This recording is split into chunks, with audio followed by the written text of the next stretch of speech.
Yeah, sort of.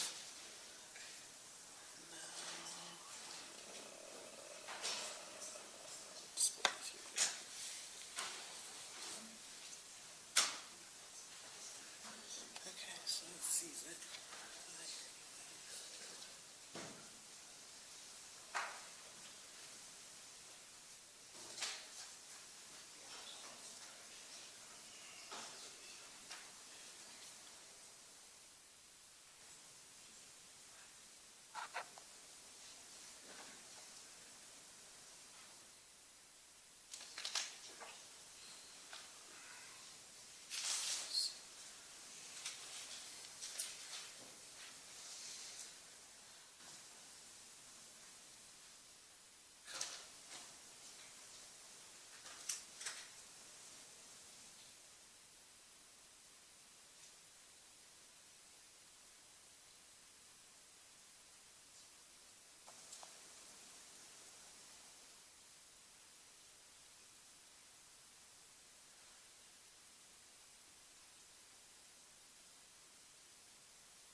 You told them we're just doing some stuff. Okay.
Can he not get hooked up? I believe that Darcy is trying to help expedite things by having it played through a work computer as opposed to some kind of connection happening there. So she asked me to send her the link, which has to come. Okay. Let's take a minute with it. Does anybody know who this Mr. Walker is? He's not affiliated with anybody, is he? I assumed he was a concerned citizen, that's all. But nobody has any affiliation with him. No.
those I'm tech allergic. for sure. Expensive solar panels. Get Tesla.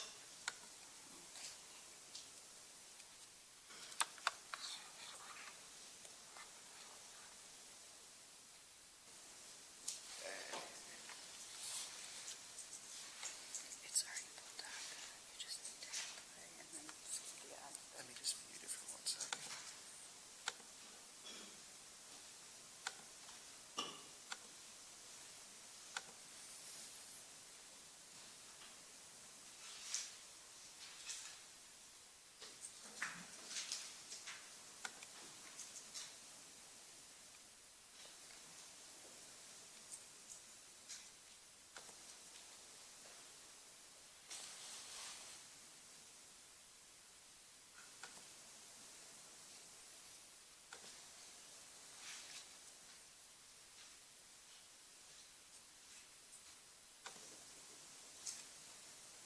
We're all ready? 37. 31, 37. I put it about 10 seconds before just to give it a little bit more context. Okay.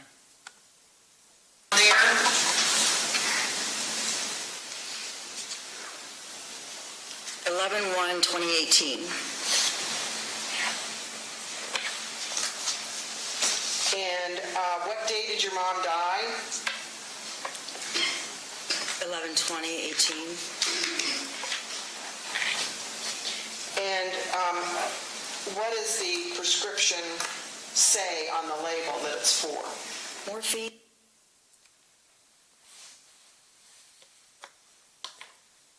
Do you guys want to play it again?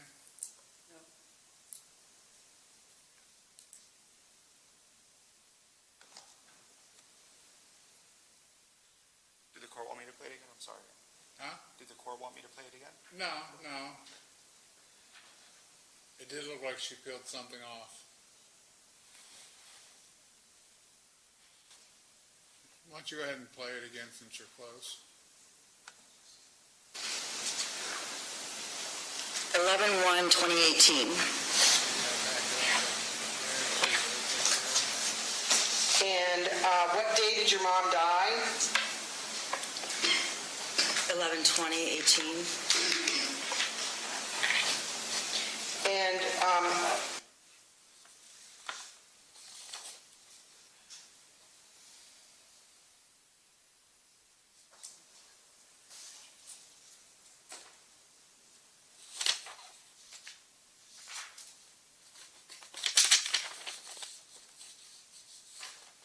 Are these the only pictures of the bottle?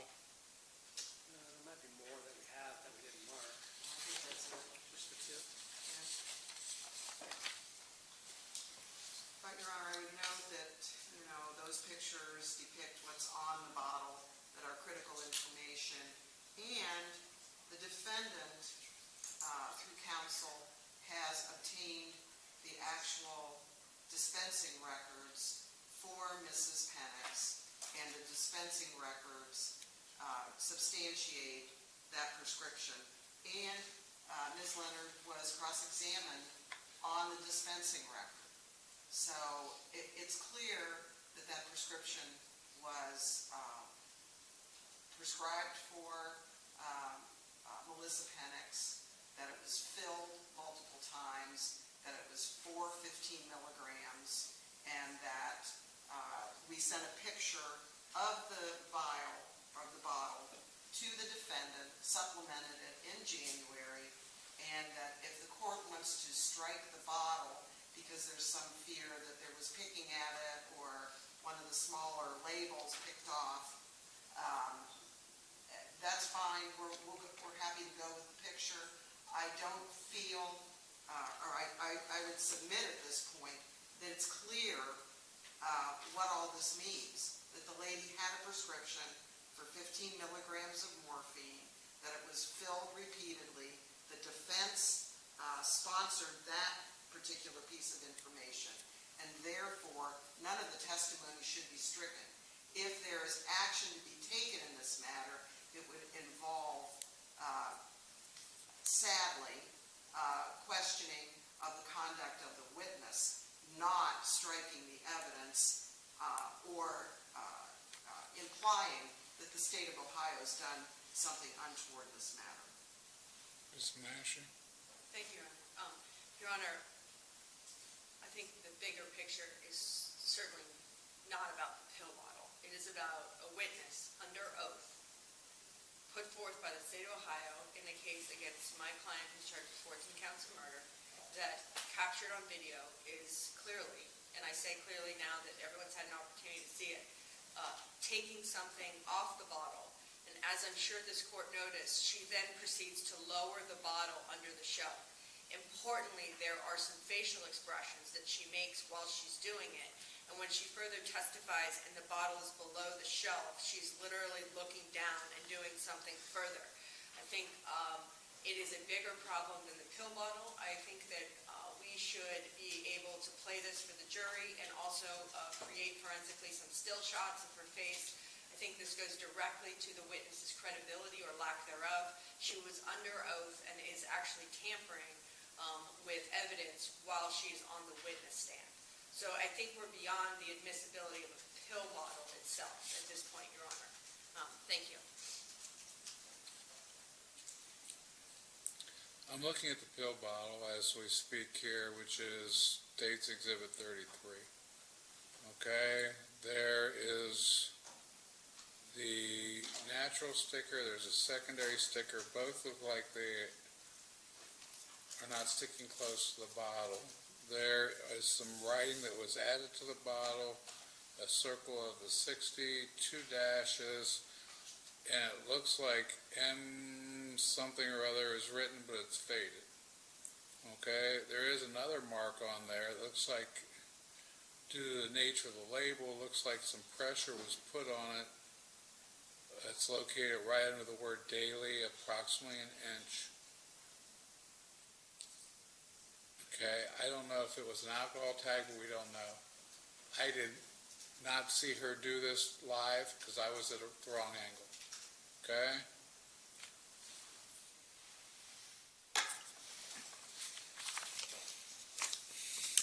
Okay, I'm going to take this under advisement. We don't have to do anything with it right this minute. Let's get the witnesses going again. I forgot the third issue. I'm guessing you guys are going to be done with your case on Wednesday? Tomorrow, Judge. Tomorrow? We'll be done tomorrow morning if we can start and get through today. And then we will, I talked to Mr. Baez on Friday on the phone, and I suggested that instead of trying to, guess that we'd be done Tuesday morning, let's just, because we only have 6 witnesses left, 5 if, depending on Rob testifies. So we intend to rest tomorrow, subject to the admission of our exhibits. So we got exhibits to go through. We'll have a Rule 29 motion, and then we can take the afternoon to take care of all of that. And then I suggested to Mr. Baez that they be set to go Wednesday morning would be our best bet. Okay. Wow. If we can get through your case tomorrow, I figure we've got the better part of a day to do with the Daubert motions and the admissions. So maybe start them on Thursday would be the earliest. Is that possible? Thursday? Yeah. I've already booked a ticket for Dr. Zivit, and that's the only issue. When's his ticket for? Wednesday. To be here, Tuesday, but to testify for Wednesday morning. That's the only issue. Well, he's not necessarily subject to the Daubert. Okay, his whole issue revolves around his first report.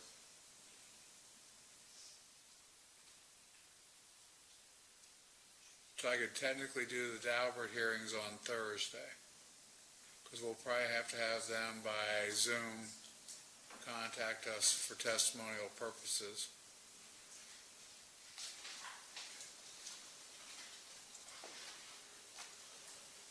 Were you guys willing to file a response to their motion?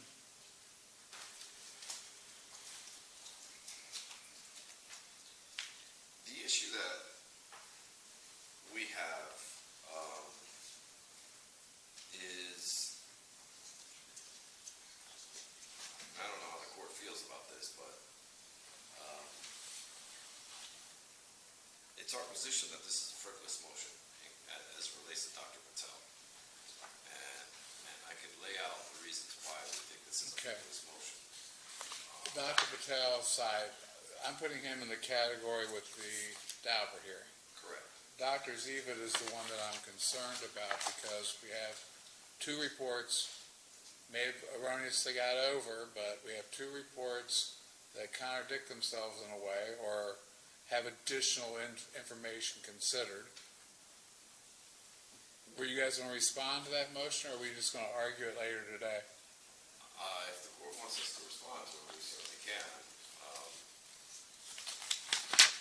We, like we had stated in chambers, we think this is analogous to the state's expert. And the court dispensed of it rather quickly in that context. That's why we hadn't responded to it previously. It was our position that it is virtually an identical issue. Well, I'm not seeing it the same way. Here's my problem. Your guy has the absolute right to remain silent. And I have an expert that exposes that right. Okay? That's my big concern here because, one, how do I stop the state from attacking it? At that point in time, do I have a problem? Because does that force him to the stand? And I want to avoid that. It's his absolute constitutional right. I want to avoid that issue. But I can't very well solve the cat getting out of the bag issue either. That's why I'm looking for some insight on those concepts. So if you want to file a response, because I'm not saying that your doctor should not testify. The problem is what happens once he testifies and gets into cross. Is it fair game for them to utilize the other report, and what's the collateral damage that goes with that? And you have constitutional rights of your client, whether they've been waived or not, those types of issues. I just want to make sure it's clean before we put him on the stand. So that's what I'm after. Understand? Okay? Yes. You know, it's a difficult situation, but I can't unring the bell. They've got something in hand, and what do we do about it? Understood. Okay? Okay. We ready to start then? Yes, sir. No? Yeah. Oh, I'm sorry, our first witness is going to be Derek Dreyer. Okay. I don't know whose hand went up. Jose, can we approach very briefly, Your Honor? Yeah. Okay. So, for you, sir, and then... Your Honor, one last thing. As the court knows, I asked permission to go do my other cases this Yeah. morning. Thank you. You're not going to be here.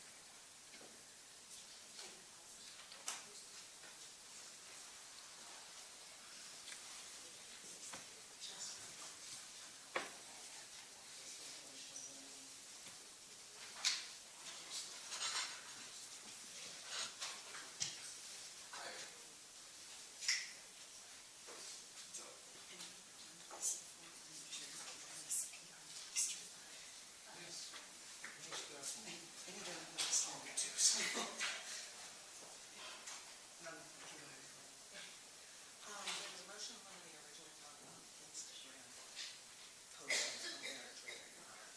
One has a showing of the defendant's tattoo on it. There was no ruling on it yet.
guys got lots of rest over the weekend.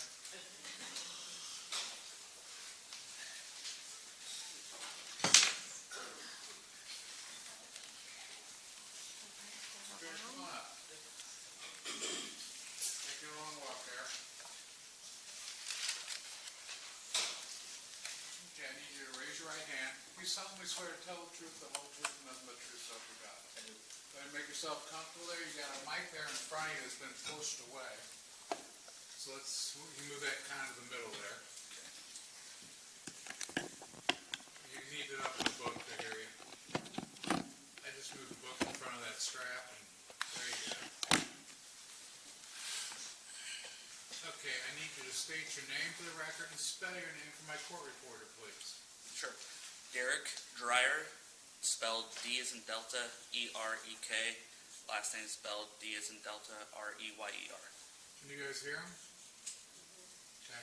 Try to keep up the voice a little bit. This plexiglass around you kind of muffles things. Sure. Okay, thank you. Ms. Sawyer. Yes, Your Honor. Before we proceed any further, we do have a stipulation with the defense that evidence would show that Dr. Husel has on his right arm a tribal tattoo. We will also submit that in writing to the court. It is so stipulated. Okay. You may continue on then. Thank you, Your Honor. Sir, where did you go to college? I went to nursing school at Mount Carmel College of Nursing.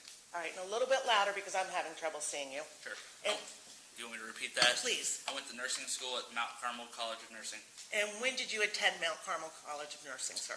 I started there in 2013 in the summer. I was in like an advanced program, Okay. and I graduated from there in May of 2014. Okay. Tell me what you mean by an advanced program. What does that mean to us? Yeah, so I had my high school education. I didn't do overly well in high school, so it took me a little while to get into nursing, which was what I wanted to do with my life. So I started at Ohio Dominican University, just to get my foot into a college. Did some undergraduate general classes there, and then once I was able to show that I could keep a 3.0 on a 4.0 scale, I was able to get admitted to Mount Carmel College of Nursing.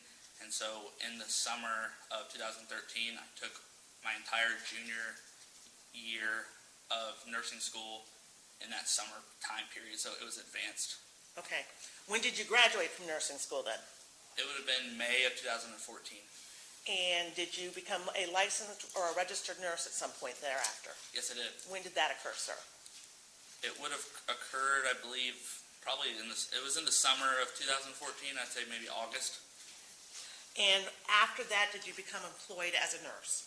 I did. Where at, sir? Mount Carmel College of Nursing.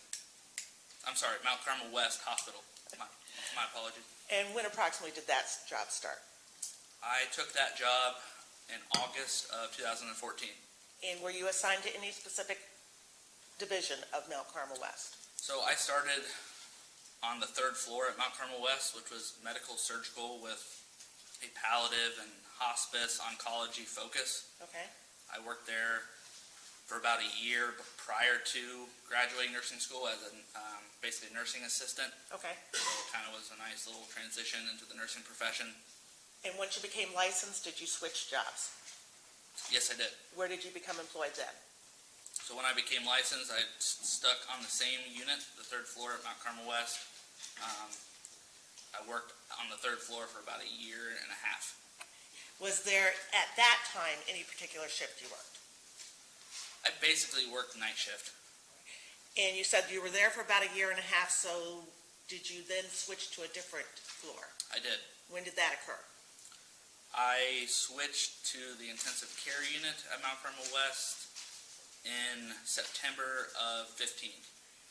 And were you working any particular shift at the ICU unit then? Primarily 99% of the time night shift. And you said primarily 99% of the time. What about the other percentage of the time? I enjoyed working, enjoyed being a nurse, so I would go in, for example, I'd pick up shifts. I would come in maybe at 3 p.m., which is a day shift, and I would work like a 16-hour shift. So I basically, maybe that other 1% is just random, like helping out the unit for staffing purposes. Now, when you took your first job after becoming an RN at Mount Carmel West, what type of education or training did you get for that job specifically? The type of education that I received for that job, primarily on-the-job training. You know, we had preceptorships on the third floor. I would follow a nurse who had been there for a little while, kind of learn the ropes, know how to just do all the random things that you kind of read about in nursing school, but you still have to get experience in doing it. So preceptorship was the basis of my training. What about when you switched to the ICU? Any additional training at that point? When I switched to the ICU, I received a shortened preceptorship. I think typically a new graduate nurse that comes to the ICU, they would get maybe 12 to 16 weeks of training. Since I was already a nurse for a while, I believe that I got around like a couple months of training, following a preceptor, learning all the ins and outs of the ICU. How did that job with the ICU differ from your previous one with Mount Carmel West? Different. I would say the biggest difference is just the patient, just the type of patient. You know, on the third floor, I would have not critically ill patients. And then when I went to the ICU, the big difference was you have these critically ill patients. It was an open ICU, meaning we received all kinds of patients that were critically ill. Could have been cardiac or surgery, trauma, medical, neurosurgery. So the biggest difference, I would say, is just the patient acuity. Tell us a little bit about your typical day when you got to the ICU. How many patients would you deal with? Typically, you'd get 2 patients, sometimes 1 patient, if the patient is what they call like a one-on-one patient who's extremely ill. Extremely ill. There's certain patients by the hospital policies that they would make a one-on-one patient. For example, if you had a patient that was on a Prisma machine, which is continuous dialysis, typically those were just one-to-one nurse to patient because there's a lot going on. So I'd say usually 2, sometimes 1. There'd be nights too where you would get just 2 very sick patients that should be singled, but it's based on staffing too. What doctors did you work with on the night shift at the ICU? So when I started on the night shift in the ICU, I would work primarily with Dr. Hagris, Dr. Husel. We had a medical resident that worked, that would cover some of the ICU patients. When I started, Dr. Husel, Dr. Hagris, they would cover the patients that weren't the clinic patients, I believe, and then the resident would cover the clinic patients. What's the difference between those? I would say the difference is the insurance status. You know, if the patient's seen by an attending physician, such as Columbus Inpatient Care or an independent attending, they typically have private insurance.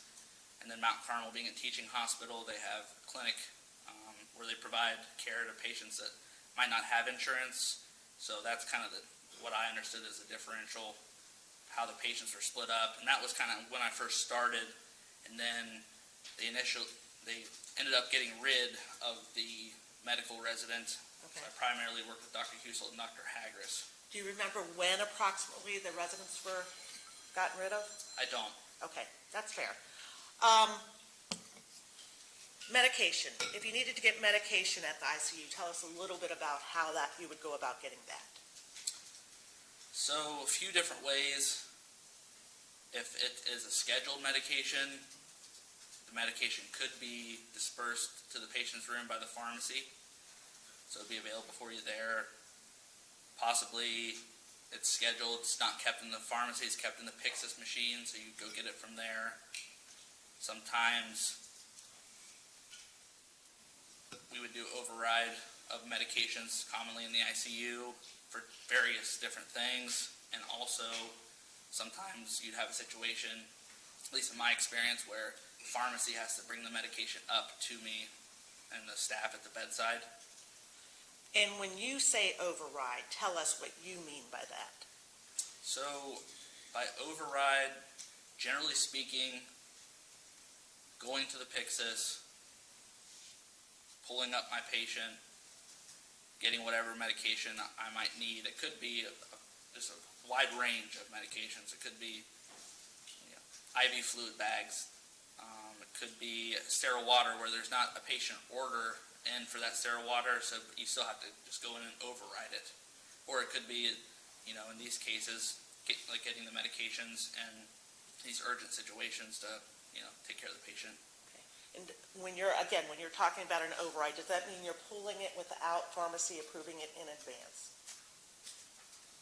Yes and no. Okay, tell me what you mean by that. So, in my experience, going through this process, I had palliative withdrawal that I did, and it basically, for example, orders put in by the physician or by myself for a certain amount of medication. That medication dosage changes. I go to pull it out of the Pyxis. That conversation and this experience for myself has been approved by the pharmacist. It just kind of shows as an override, but technically not. So you have that type of situation. Okay. Or you have an override where it's not approved immediately before, in my experience, shortly after, by the pharmacist.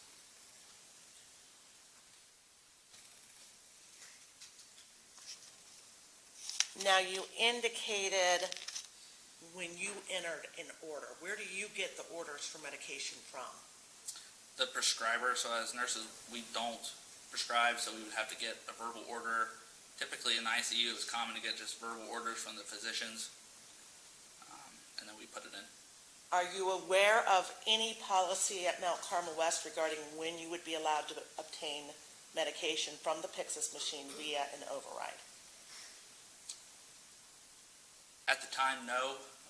I'm aware of the policy that's there. Okay.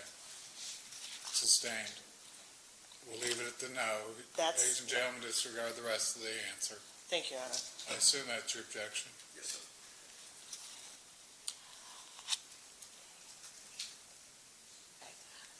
Mr. Dreyer, I'm going to direct your attention now to some of the victims that you had involvement with in this case. Okay.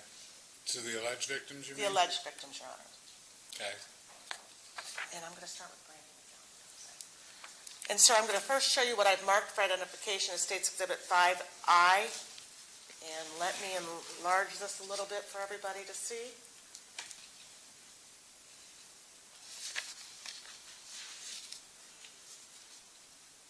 Can you tell us what patient this is regarding? Brandy McDonald. And if you can see, let's enlarge a little bit further. What was her admit date, sir? It reads January 11th, 2018. And her discharge date? January 14th, 2018. Now, Mr. Dreyer, I'm going to ask you just up front, do you have any independent recollection of Miss McDonald? No. So just what the medical records would show to you? Correct. Was there any objection to me just putting them up there so we don't? Thanks. All right.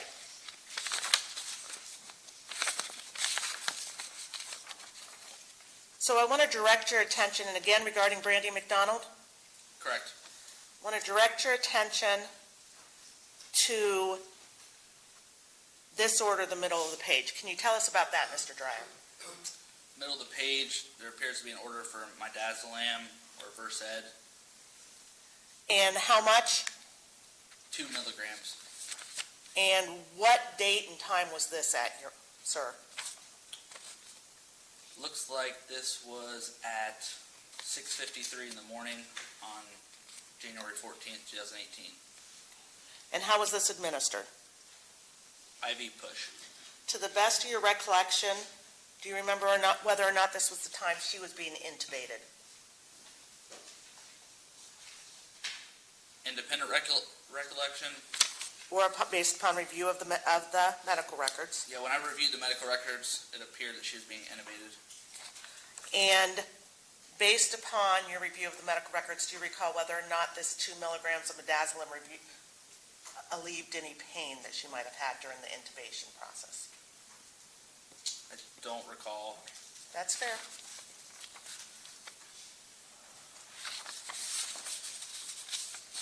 I also want to talk to you about, again, regarding Brandy McDonald, Correct. and I want to talk about this order right here. What is that for? This appears to be an order for 10 milligrams of vecuronium IV push. And what date and time was this? This was January 14th, 2018, 7 a.m. Do you recall what vecuronium is for? It's a paralytic medication that is given for different reasons. You know. Is that something that you would typically see in the ICU with a ventilated patient? Some type of paralytic, correct?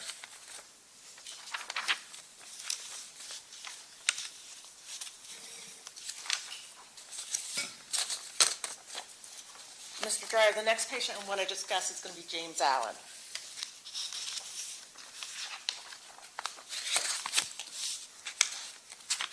And I'm first going to show you what I've marked for identification, States Exhibit 8F. And what patient is that regarding, sir?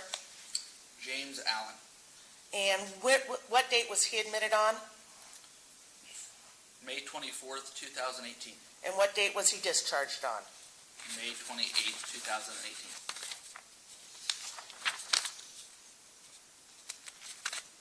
And I want to talk to you just very briefly about the time period you had with him, again, regarding James Allen. Correct.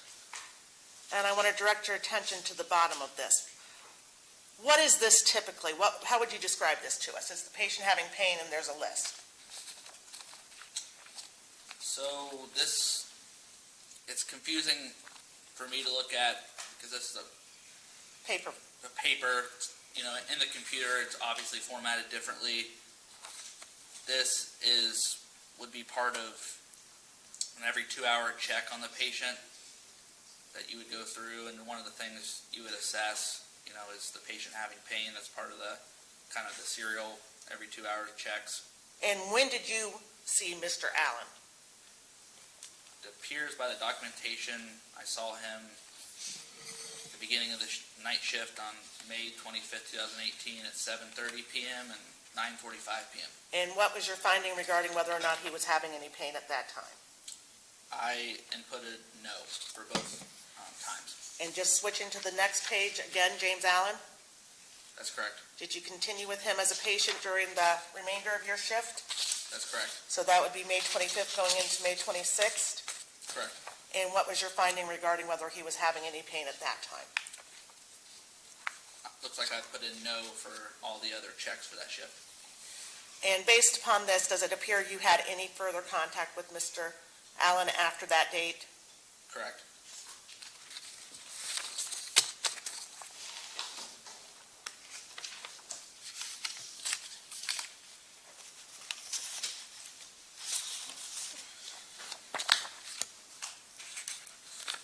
Mr. Dreyer, I'm next going to direct your attention to Beverly Scherzinger. And showing what's been marked for identification as States Exhibit 3E. Can you tell us what patient this is regarding? Beverly Scherzinger. And what date was she admitted on, sir? She was admitted October 2nd, 2017. And what date was she discharged? October 9th of 2017. And do you remember Ms. Scherzinger? I have some independent recollection, and then, you know, from the charts as well. Okay, tell us first what your independent recollection of Ms. Scherzinger is. Independent recollection, I remember going to a code blue on the normal nursing floor that was called on this patient when her heart stopped. I remember assisting in that code blue with other hospital staff. I remember bringing her up to the ICU, and I remember basically getting her checked into the ICU, trying to resolve some of the issues that she was having with her blood pressure post CPR. I remember a couple family members that were on the normal nursing floor, and that's about it. Independent recollection, I would say. All right. Mr. Dreyer, in your practice, when a patient would be brought to you at the ICU and you would become your patient, would you review their past pain levels or anything else regarding the patient? If you had time, Okay. I would say. Do you remember whether you reviewed that with Ms. Scherzinger? I remember having help from the charge nurse, getting her hooked up into the system. I remember helping Dr. Husel do some interventions, put in some monitoring lines to kind of give her special medications and try to fix her blood pressure. I don't remember doing a deep dive into the charge. Okay. So I'm going to first direct your attention to, again, regarding Ms. Scherzinger, Correct. and we're again looking at is pain level acceptable. Is that look accurate to you? Correct. All right, and I'm going to take it to the bottom of that page. Did you at some point check on the pain level with Ms. Scherzinger? It appears that I charted at 10 o'clock on October 9th, 2017. And what did you find at that point regarding any pain level? It doesn't say that I put in a pain level. It says there's like a note here possibly. This T1014. All right, and I'm going to take you over to, again, Ms. Scherzinger, Correct. and T1014, what does that note say? So that is the note to show that I used the CPOT scale to assess her pain. So going back, if there is just a dash there, what would that tell us? In my practice, as best as I could, that would tell me that I didn't put down a pain score at this time for various reasons, probably. Okay. What were some of those various reasons you might not do that? So with this patient, she had the CPR done on the normal nursing floor. She was intubated, was given paralytics to facilitate the intubation, to get the breathing tube down into the lungs so we could try to stabilize the patient. And in this case, when the patient's on a paralytic or coming off of one from the intubation, for example, it's really hard to always put in that pain scale. So I would say that when I first got this, I remember, when I first got this patient, she was coming off of that paralytic, and so that's probably why, one of the reasons why I put that, no score there. And directing your attention to this page, again, Ms. Scherzinger, That's correct. and at the top you see is the patient having pain. No. All right. And what is your entry at 10/9/17 at 22? No entry for a pain score. And the note below that you mark?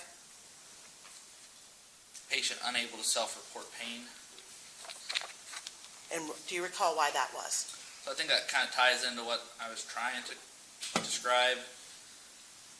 Just with certain situations, if I have time to sit down and throw in some documentation, I would say, patient's unable to self-report pain. So she's on the paralytic. I can't assess, I guess, at that time what her pain level is. So I left it blank. Okay, that's fair. Do you remember your next note regarding Ms. Scherzinger? I don't. Okay. And again, regarding Ms. Scherzinger? Correct. And I'm going to direct your attention to your note at the bottom. What date and time is this? So this note was put in on October 9th, 2017 at 11:25 p.m. And what do you note here? I write, patient with PEA arrest on 5 tower, which is the normal nursing floor, 2 rounds of CPR, directing you to see the code notes, palliative withdrawal performed at 2320 per Dr. Husel's order after talking with the family at the bedside with as-needed sedatives per Dr. Husel. So this is what we've been, palliative withdrawal. What does that mean to you? So palliative withdrawal is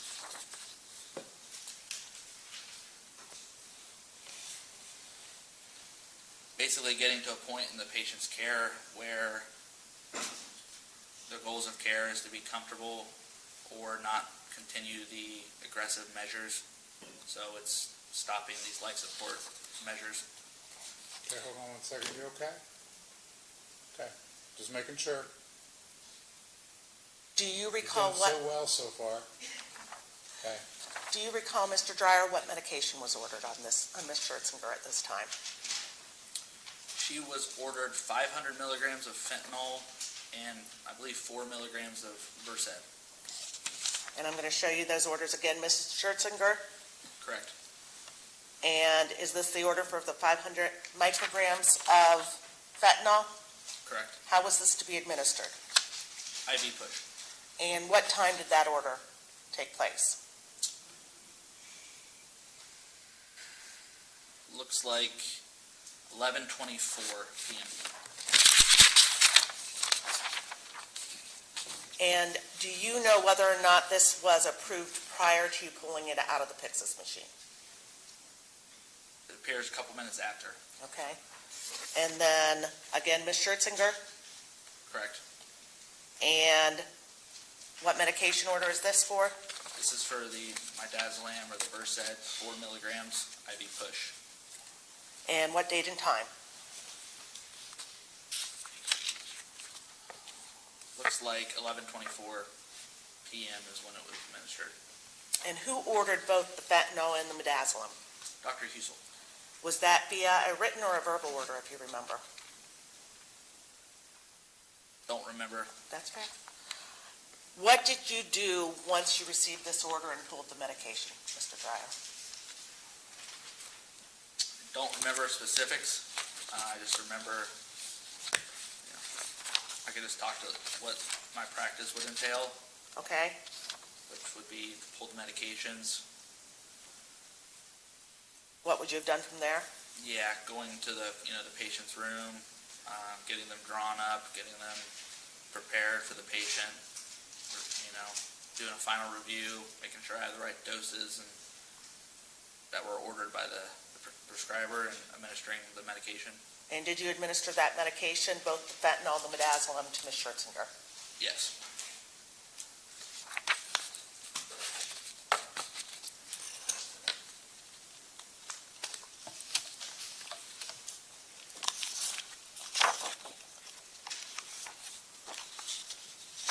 Mr. Dreyer, I next want to talk to you about Francis Burke. And I'm showing you what's been marked for identification at States Exhibit 6D. Can you identify that patient for us? Francis Burke. And what date was she admitted to the hospital? She was admitted on January 13th, 2018. And what date was she discharged, sir? January 14th, 2018.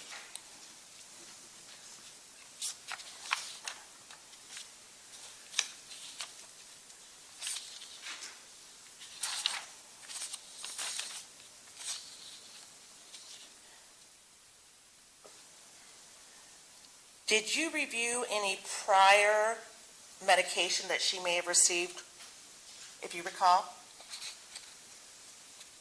I recall reviewing the medications that she was being infused with. Okay. That's about all I recall. All right. And I'm going to direct your attention again, Francis Burke. Correct. And what medication is this for, sir? This is for fentanyl. It's like 50 micrograms. And what date and time were you involved with the administration of this type of medicine?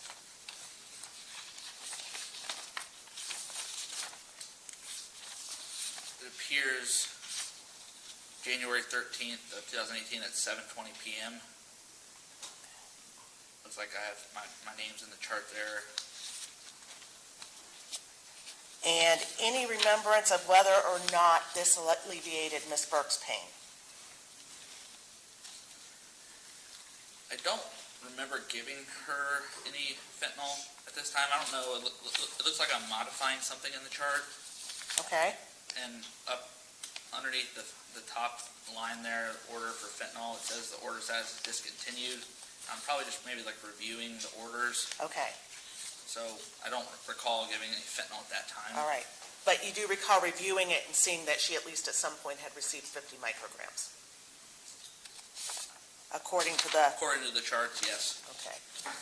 And also showing you, again, Francis Burke? Correct. Do you remember reviewing that order? According to the chart, it appears I reviewed it. And what is that for, sir?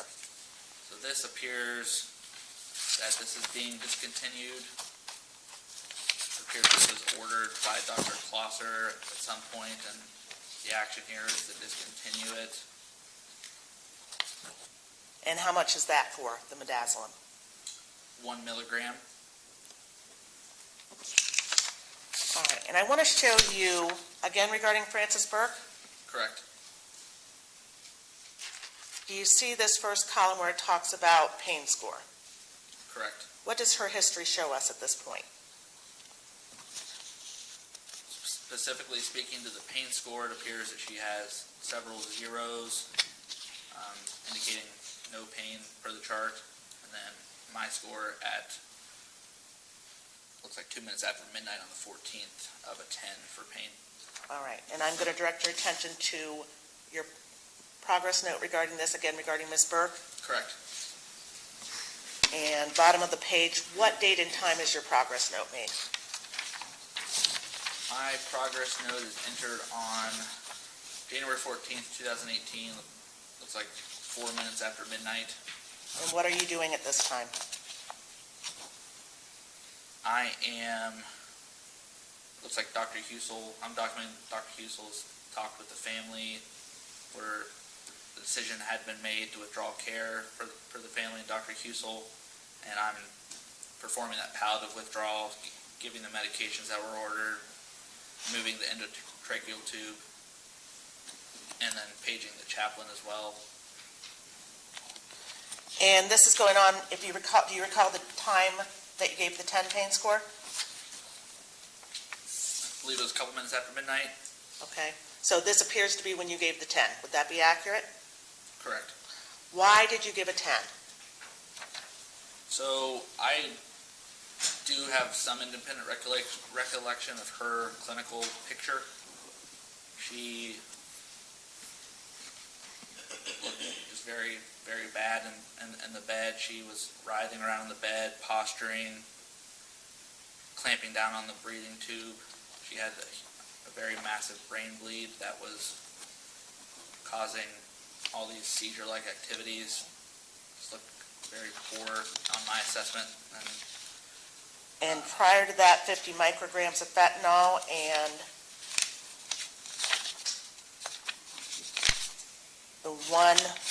the fentanyl seemed to relieve any pain she had with the zeros that are above it? Per the other nurse's notes, you could say that. Okay. What medication, and again, I'm going to direct your attention, Francis Burke, Correct. what medication did you give her at that time doing the palliative withdrawal? I administered 1,000 micrograms of fentanyl IV push. Looks like 2 minutes after midnight, or 3 minutes after midnight. And at whose order? Dr. Husel.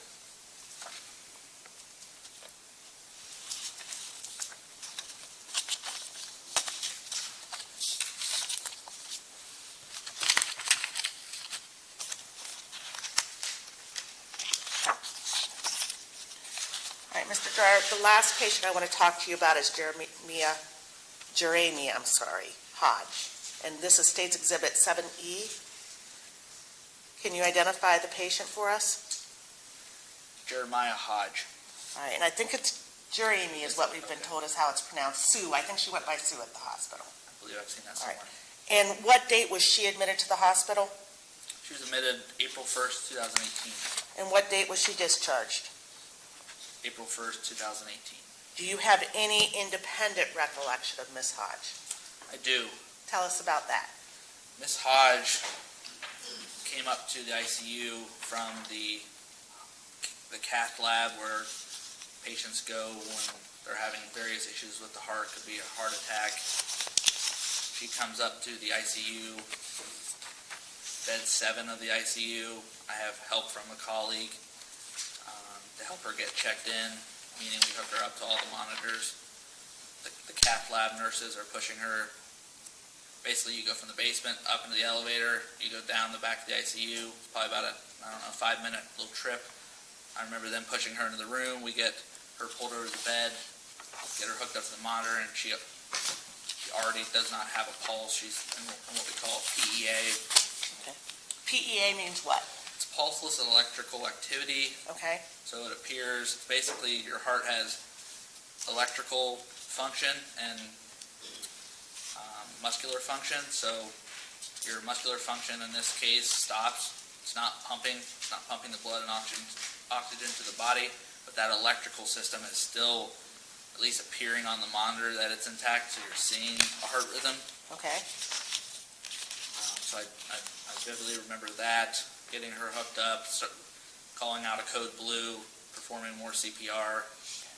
I remember a large family presence. And that's about it. Okay. I'm going to direct your attention, again, this is Jeremy Hodge, Miss Hodge? Correct. All right. And you make some notation here as you're going through. What do we have first? What's the first area that we're looking at here? So the first area points to a heart rate, a respiratory rate, and then the systolic blood pressure, which is one of the numbers in your blood pressure, your top number. Okay. And what do you note in that note on April 1st, 2018 at 21:20?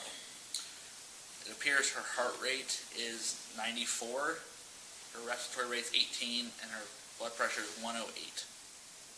And the next set of, that we're looking at, what's that telling us? So the next set just completes that blood pressure measurement. It's the lower number of the blood pressure, appears to be 58. Okay. And what about underneath that? Underneath that, it's the pulse oximetry percentage, and so the pulse oximetry percentage is the amount of oxygen in your blood, appears to be 91%, and then your device FiO2, which is the setting that's on the breathing machine, how much oxygen are we giving her, and we're giving her 100%. All right. And then next, we've talked about this a little bit, this is the pain score. Correct. What do you note on the pain score at this point? I note a 0 on the pain score at 21:20. And underneath that, we've got pain intensity scale, see below. You use the CPOT. Correct. Again, regarding Ms. Hodge. Correct. And I want to talk about the Glasgow coma score. What does that mean to you, if you remember? I remember it's a scale that is used to assess the patient's alertness. And what do you note in regards to Ms. Hodge? Don't remember what a 3 That's correlates okay. to, but I note that I put a 3.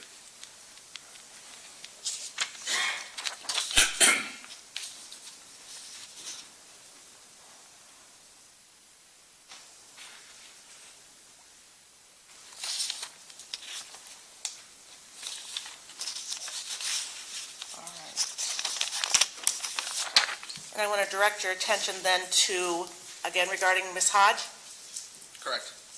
and your nursing progress note.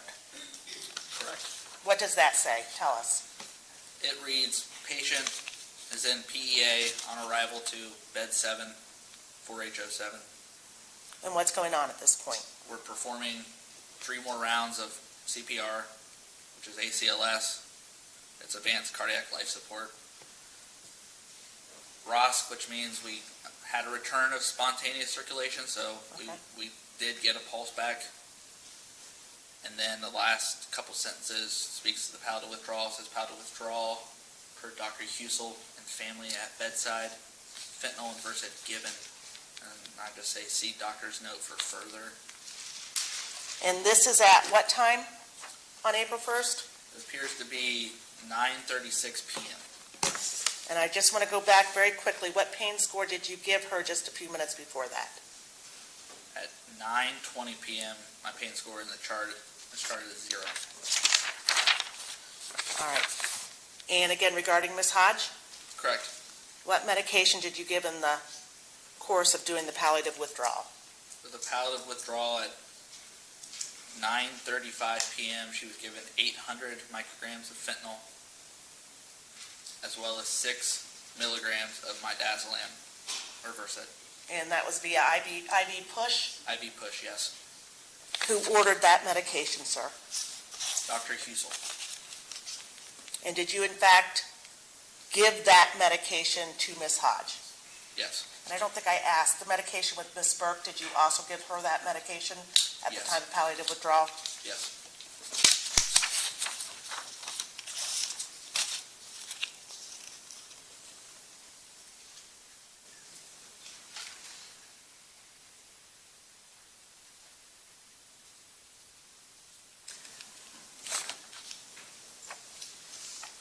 Mr. Dreyer, during the time period you worked in the ICU, how would you describe your relationship with your other coworkers? Yeah, so my relationship in the Mount Carmel West ICU, I would describe it as a really kind of a family environment in a way where the only way we're getting out of this shift is if everybody's working together, and that's the only way we're going to provide the best patient care. I never really had any issues other than, you might get one or two people that might be more of kind of independent workers, but for the most part, everybody worked together because you had to. You need to rely on all the nurses and whatever doctor you have on staff, respiratory therapist. It takes a village, and that's how I would describe kind of my experience at Mount Carmel West ICU. You trusted your coworkers, the other nurses you worked with?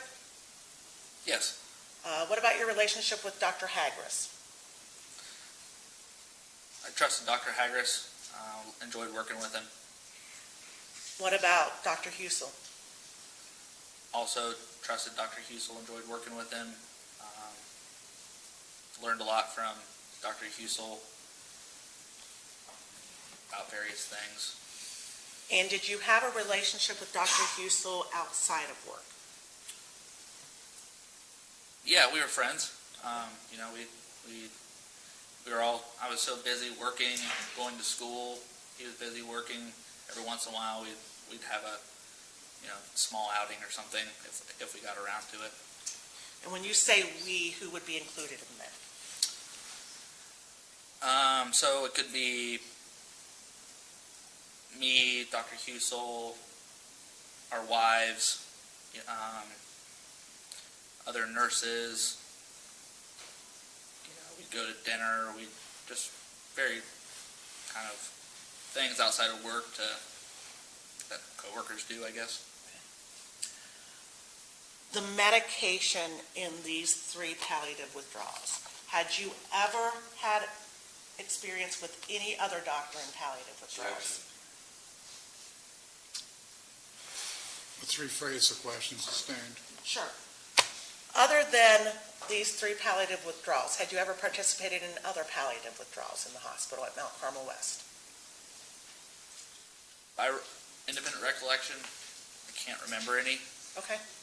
No, no independent recollection of ever doing anything with Dr. Hagris?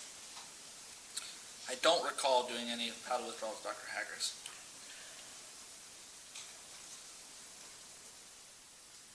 Based upon that, did you have anything to compare the type of medication ordered for these 3 individuals to anything else? Just, I would say, as a nurse, based on my previous experiences working in the ICU with Dr. Husel, Okay. so I definitely had that kind of Okay. comparative things. Thank you. No further questions, Your Honor. Cross. Jose, do you want these up there? Let's see, the order I did them in. Yep. There we go.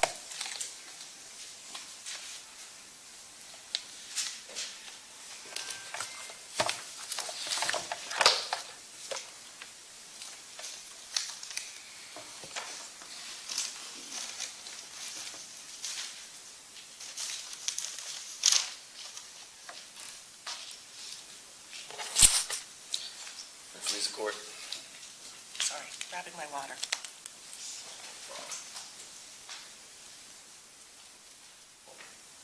Good morning, ladies and gentlemen. Good morning, sir. How are you? Good, are you? Great. This is our first time talking, right? Correct. We've never had a chance to even speak on the phone. Never. Okay.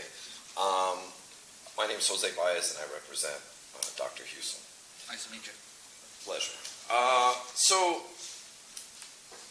I want to start off where Ms. Sawyer started off, and that was showing you Miss Brandy McDonald's medications.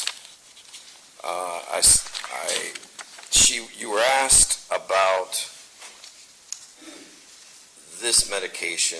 That's Brandy McDonald, and I'm showing you States Exhibit 5I. Do you see that? Correct. And is this the paralytic that you were shown? Yes. Okay. Now, the time of that is at 7 a.m., correct? Correct. And she wasn't extubated until later on in the night shift, right? I don't recall. Okay. But she wasn't extubated in the morning, right? Correct. And you're aware that through Mount Carmel's order set that you're supposed to terminate the paralytics 30 minutes before extubation, correct? Correct. And this, in fact, was for an intubation, correct? That's how I read the chart, correct? Okay. So it was never your intent to mislead the jury into thinking that Miss McDonald was on paralytics while being extubated, correct? Correct. All right. Next, you were shown Mr. Allen.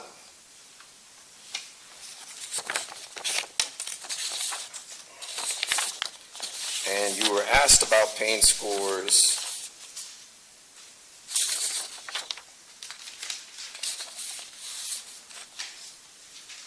You can have that.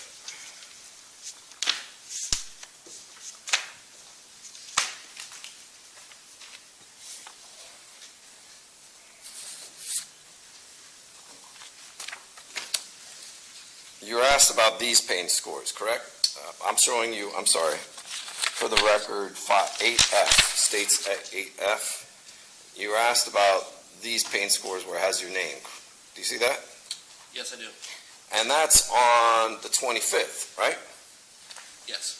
And that's 3 days before Mr. Allen was extubated, correct? Don't remember when he was extubated. All right, let me just get you, I'll show you Joint Exhibit 8, page 848. I'm sorry, please. These aren't his records. Yeah, these aren't. Yes. Yeah, but he asked about the extubation. I can explain themselves. I'm just gonna have to show you. Take it. Okay.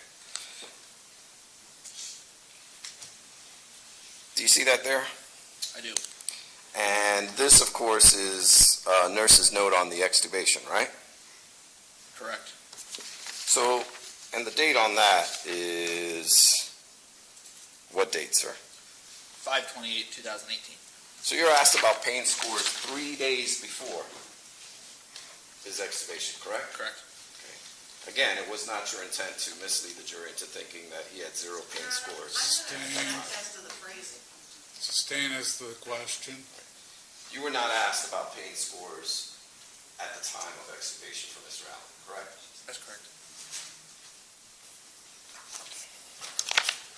Next, I believe you went over Miss Scherzinger.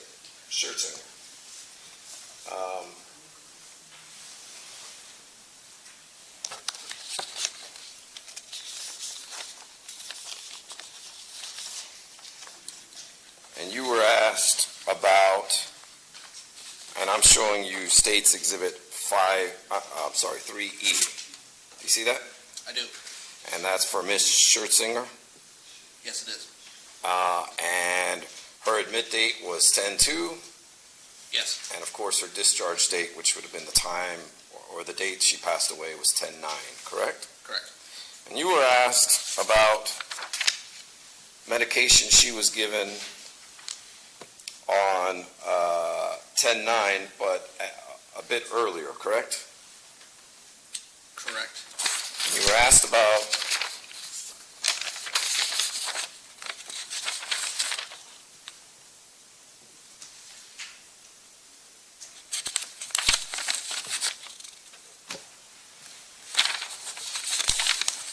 her pain scores.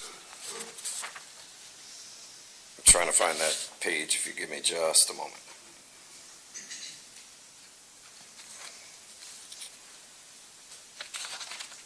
On 10/9, and you noted an 8, correct? That's correct. And then there was these other pain scores that were mentioned. Do you recall that? During your direct testimony that you were asked about? I don't. You don't? Okay. Bless you. I want to ask you on Ms. Scherzinger, you were aware of some pain that she was in, correct? Correct. In fact, you were also asked, I'm sorry, this is what I meant to point out. You were asked about the paralytics that she was given during intubation, correct? Correct. Not the extubation. Correct.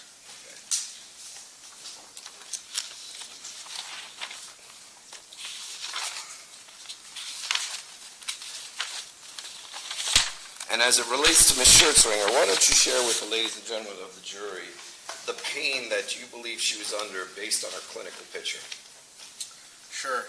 So the pain Ms. Scherzinger was under came from several different sources. She came in with back pain from a fall. She came in, had some testing done, found cancer in several different areas throughout her person. She had a liver biopsy done that day of her code event, and her abdomen was filling up with blood. Throughout the day before she coded, the doctors on the floor were treating her nausea and pain. The bleeding continued, filling up with blood. So she had that going on, and then comes the CPR, and that's additional pain on top of all that, so quite a good amount of pain. And then I remember, after reviewing the chart, she's in this pain from these different sources that I've explained, but she's also been given that paralytic from the intubation, so she hasn't been given any pain medication from the time of CPR. So has a good amount of reasons for pain. And that's, I think that pretty much sums that up. Let me ask you, let me move on to the next patient, which was Francis Burke. You were asked about Ms. Burke's pain scores being at 0 and then climbing up to 10. Do you recall that testimony by Ms. Sawyer? Things change rather quickly in the ICU, do they not? Correct. And in fact, you noted in your testimony that she was clamping down on the bed. Correct. And she was suffering pain at that time, correct? Correct. Okay. Now, this is not something you made up, is it? You didn't make up this pain score of number 10. Okay, you got two different things going on there. Sustain it, re-ask your question. Sure. When you noted a pain score of 10, you weren't making that up, were you? It was based on your observations, correct? Correct. Okay. And that's exactly what you testified in direct for the prosecutor, correct? Correct. And that's still your testimony, of course, now, right? Correct. Now, moving over to Ms. Hodge. Ms. Hodge came in, this was the one where there was no pain score noted. But you had a distinct recollection of her clinical picture. Do you remember that? Yes. Okay, and I believe you were shown her pain score, which which I believe was at a 0 at the time, correct? Correct. Now, it's also your understanding that she had coded several times throughout the day, right? Correct. She had upwards of an hour of CPR. And you know that based on your training and experience to be very painful, right? Correct. In fact, as a result of which, the likelihood of broken ribs is substantially high. What did you say? I'm going to sustain at this point in time. Based on your training and experience, when a person Objection, receives... Your Honor. I'm sorry, I didn't finish the question. Sorry. Based on your training and experience, when a person receives an hour of CPR, as a treating nurse, you operate under the assumption that ribs are broken, correct? Objection, Your Honor. Okay, I'll permit it. Yes. Hour CPR that's a long time. A round of CPR is typically around 2 minutes, so an hour worth. And just based on my experience with the CPR, you break ribs, but I've also seen lungs be punctured, and so yes, very painful. Now, you mentioned things happen rather quickly in the ICU. Sometimes, are you familiar with back charting? Yes. And sometimes, or I should say, a majority of the time, you have to back chart because you're busy treating the patient, correct? Correct. You try to do in my practice, specifically with this case, Mrs. Hodge, my focus is to, at this point, take care of the family, take care of the patient, and go back and put in my charting as best I can. In this case, with all the CPR going on, it's hard the patient's condition changes minute to minute, and it's hard to go and chart minute to minute, like all the different changes. So you just do the best you can, and that's kind of what I would do as a nurse, just do the best I can with the charting. So fair to say you're not treating the patient and coming over here and taking notes as you're doing it, right? Correct. Because your main concern is the patient and saving her life. Correct. Now, I want to ask you about, you were asked about the relationship that you had with Dr. Husel. The number of times that you saw Dr. Husel outside of work, fair to say was just once or twice? Correct. I think twice. Okay. So 2 times, and how many years did you work with him? 2 plus, I would say, 2 years. Okay. Once a year, you would see Dr. Husel outside of work. Correct. Okay. Now, I want to ask you about your HR interview and a statement you made in your HR interview. I'm going to let you know what it is, and then I'll ask you about it. You mentioned Dr. Husel, Physician of the Year, nominated many times.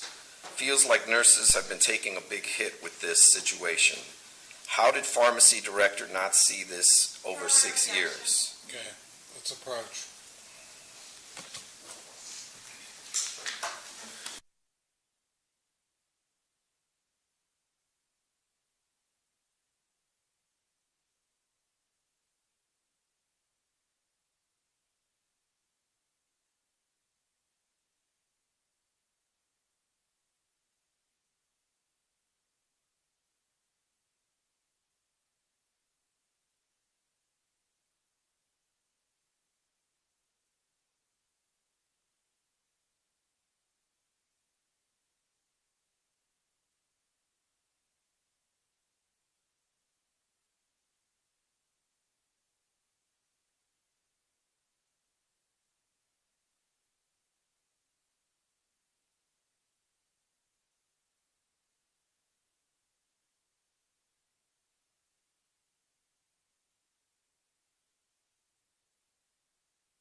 Mr. Baez. Sure. So, sir, I wanted to ask you, I'm going to break down the statement you made and then ask you about that specific topic, and then we'll go a little further, okay? Okay. All right. You stated, how did pharmacy director not see this over 6 years?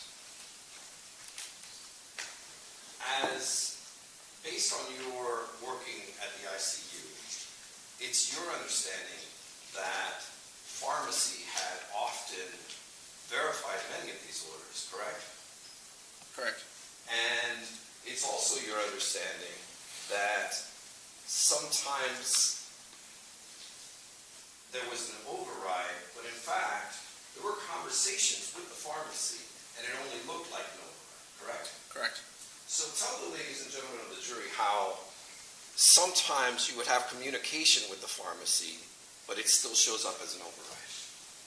So my experience, for example, my first palliative withdrawal that had occurred with Dr. Husel, we had a patient who was a planned palliative withdrawal from the day shift, and I came on at night. We were waiting for the family to arrive, and had a conversation with Dr. Husel just to receive my orders for the medications, and the pharmacist intervened on the medication, specifically on the dose. And I guess just to kind of make it more clear, the order was put in initially for 1,000 micrograms of fentanyl. The pharmacist intervenes. That order's been put in. She intervenes. We end up coming to a dose of 500 micrograms of fentanyl due to, I was told it was a drug shortage out of Puerto Rico. It was like a hurricane or something. And so we agreed on 500 micrograms of fentanyl, or the prescribers agreed on 500 micrograms of fentanyl.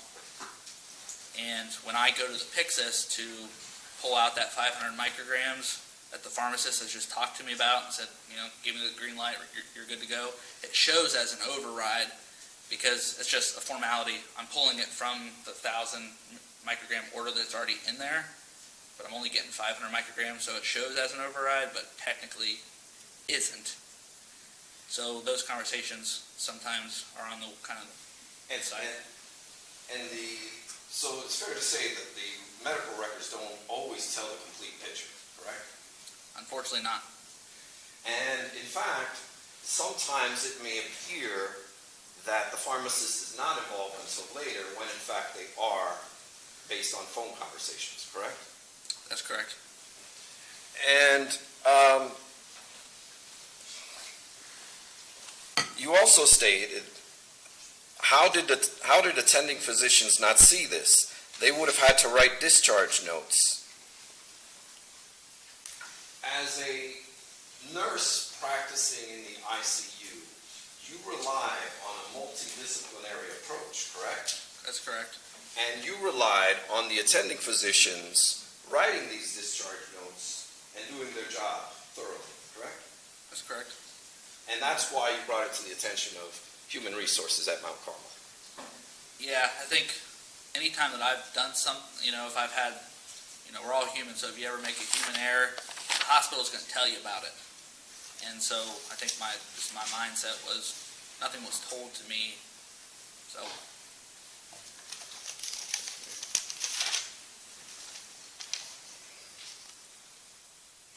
now, I wanted to ask you about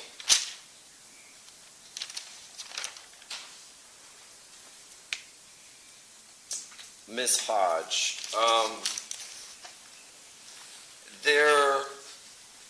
You're aware that there were lots of family members at bedside, correct? I remember that, yes. Okay. And if it were to be testified that they weren't allowed in to see Ms. Hodge until after the extubation, you would disagree with that, correct? Yes, I disagree.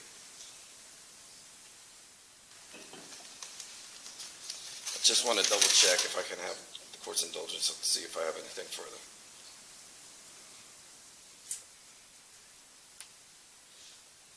You, in dealing with Dr. Husel, you found him quite approachable. Yes. And in fact, when it came to dosing, he would often explain his rationale. behind Objection, Your dosing, Honor. correct? Sustained. Did you ever have an issue questioning Dr. Husel on any of his orders? No, never. And in fact, tell the ladies and gentlemen of the jury what Dr. Husel will do if you question one of his orders, Objection, Your Honor. without telling us what he said. Okay, go ahead. So, working with Dr. Husel, and I compare that to other doctors that I've worked in other ICUs throughout Mount Carmel, for example, it was always a kind of comprehensive conversation if I needed to, if I was wondering why we're giving this medication, there's discussion between me and him, he's explaining why we're doing it, providing some education. That was always open. It's always an open communication, and it just led to basically me to just enhance my learning, I guess. And if you question the order, were you asked what you would feel comfortable ordering? I have had some very rare situations with Dr. Husel where, we're all so busy, and I've questioned an order, and by question, I mean, I've kind of brought some additional information to him, be like, hey, did you see this with the patient? And I do recall there was never any, shutting down the nurse, not just shutting down the nurse. I'm the doctor, this is what we're going to do.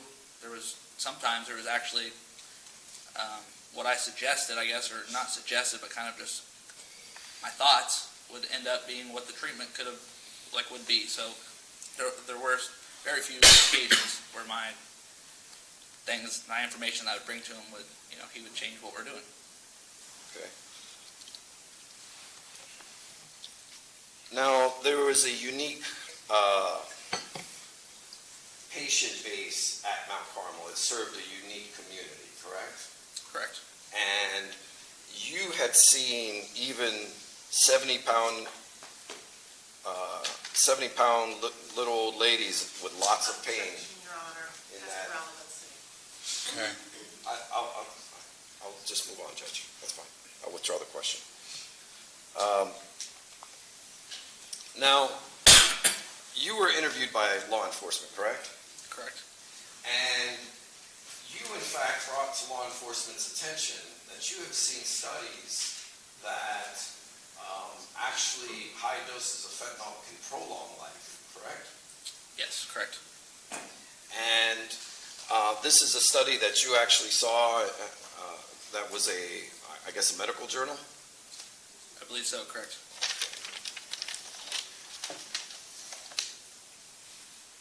And now I want to ask you about the conversations Dr. Husel would have with families at the time of terminal extubations. Did you find these conversations to be thorough? Objection, Your Honor. Okay, let's rephrase. Sustained. Sure. Based on your training experience, did you find these conversations to be thorough? Objection, Your Honor. I'll permit it. Yes, I would say they're thorough. Just his practice and in my experience wouldn't assume anything.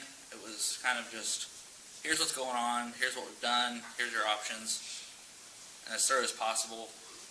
Did you ever see him encouraging families to try and pull the plug? Objection, Your Honor. Sustained. Did you ever see him encouraging families to extubate these patients? Objection, Your Honor. Did you ever? I'll permit it. No. And was it based on your experience and what you actually witnessed, did Dr. Husel give the family all of the options? Objection, Your Honor. Okay. Sustained. If in fact you, and I only want to discuss the ones you were present for, during the palliative withdrawals that you were present for, If Dr. Husel failed to give any information, would you have supplemented? Yes. And you would have felt free to do so?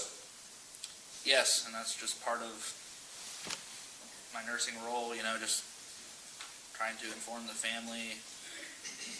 If, again, the doctor, they explain as much as they can. Medical jargon is very kind of technical and it's hard to understand. So sometimes it's good to have more than one person to kind of just reiterate or maybe even discuss something further. And so, yeah, that was part of my role. And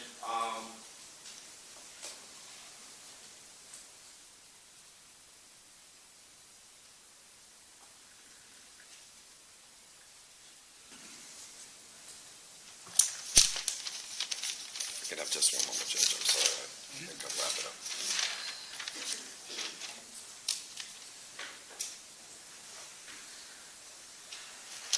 Did you ever witness any doctor giving percentages as it relates to how someone may live, whether someone may live or may not? Objection, Your Honor. I'll overrule it. I've never heard any doctor use that type of language. So you would never hear that someone would say 99.9% sure of anything? Objection, asked and answered. Okay. Did you ever hear that expression? No. Okay. Note your objection to the record.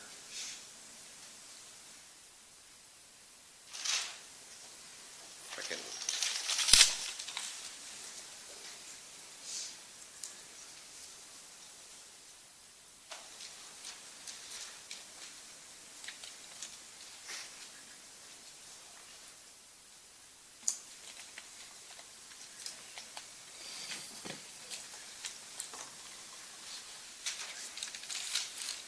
Did you ever hear in any of the extubations that you participated in, anyone mention anything about being brain dead? Objection, Your Honor.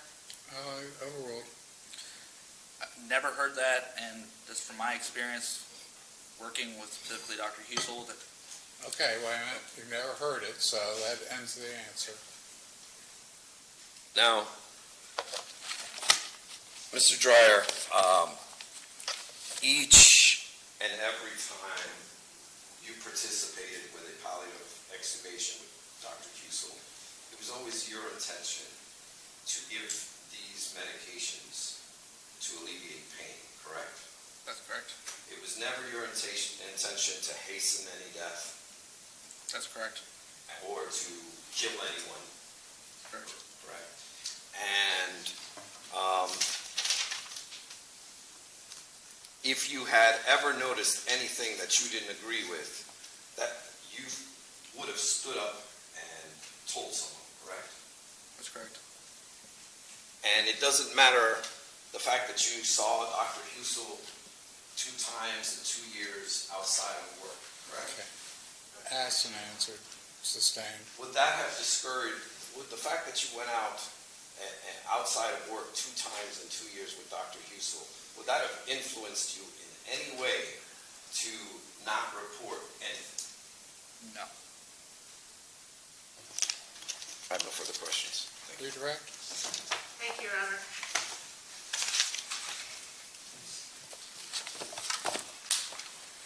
You guys okay over there? Okay. Anybody need a break? No? Okay, we'll hang in there. Sorry about that. I think that's okay. That's all you. Mr. Dreyer, on cross-examination, you were questioned about the HR interview that occurred, I'm assuming, after all of this, I think there was a couple of them. okay? And are you currently with Mount Carmel West still? No. When did that end? I was terminated July of 2008. 2019? July Okay. 2019. And were you called before the nursing board also for your involvement with those 3 cases? I was. There was 4 that I was called for. Okay. Now, you've talked about Dr. Husel being thorough in regards to these 3 palliative extubations. You and I had spoken before, correct? Correct. And when I asked you the question of, did you remember anything that Dr. Husel said during the course of those palliative extubations, you told me no, you had no memory. Specifics? Yeah. Correct. Okay. Correct. No further questions, Your Honor. Okay, you may step down. Thank you. Let's take that break for 15, and we'll bring back another witness. May go a little bit past 12, but we'll make it work, okay? All right. Have a great break. Remember the admonition.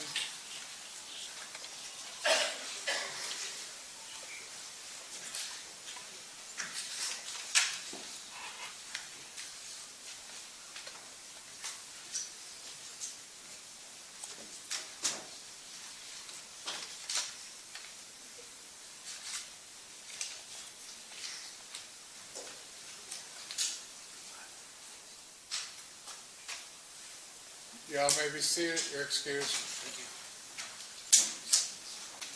Ms. Slayer, anything for the record? No, Your Honor. Mr. Baez? No, sir. Okay. Mr. Gable, any word on the good doc? I do not have word that he's arrived yet, but I'll Okay. let the party know as soon as I know. Thank you. We'll stand in recess.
always swear to tell the truth, the whole truth, nothing but the truth, so help you God.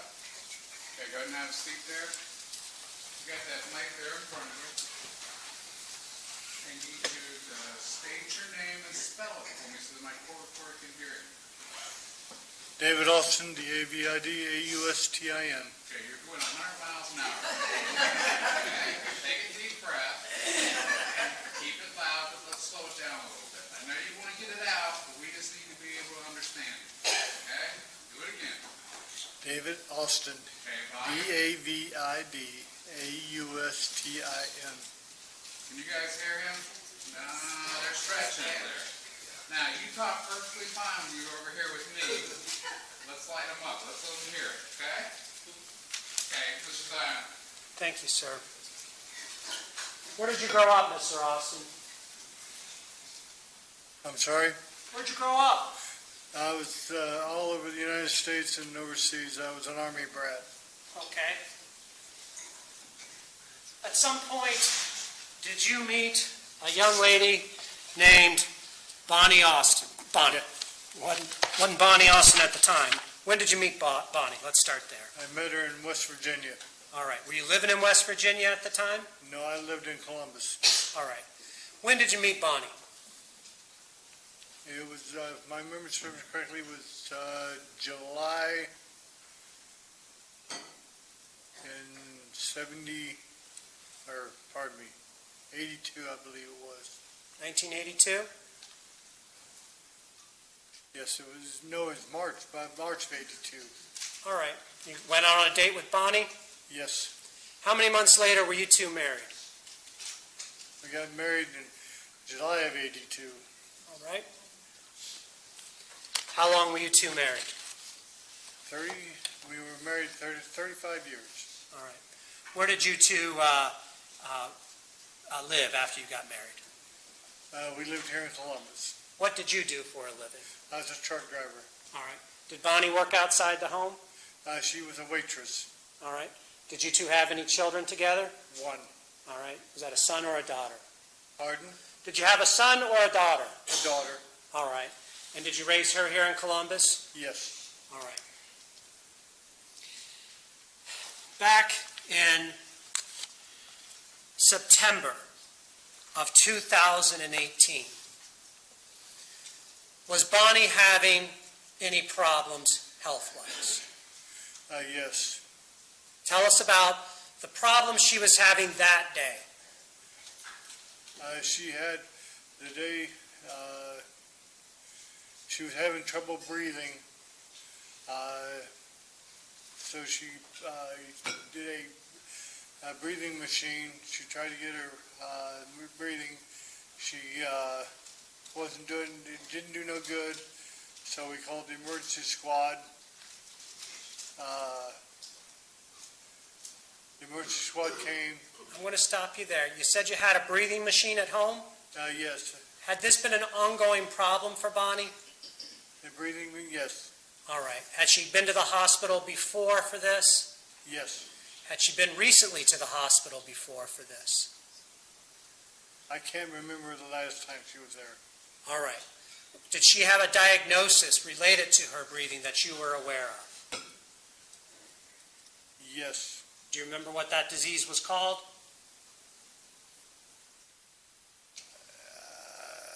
What it's called, I can't remember exactly. Fair enough. But it was an ongoing problem and she had a breathing machine at home. Yes. And did the breathing machine take care of it usually? Majority of the time, yes. Did it take care of it on September 18th? No. So you called the squad. What happened next? They came, they checked her out, said they had to take her to the emergency room. All right. What happened next? I told her that I would see her at the emergency room, excuse me, as they were taking out the door, taking her to the squad. I said, okay, honey, I'll see you at the emergency room. And then she was talking to the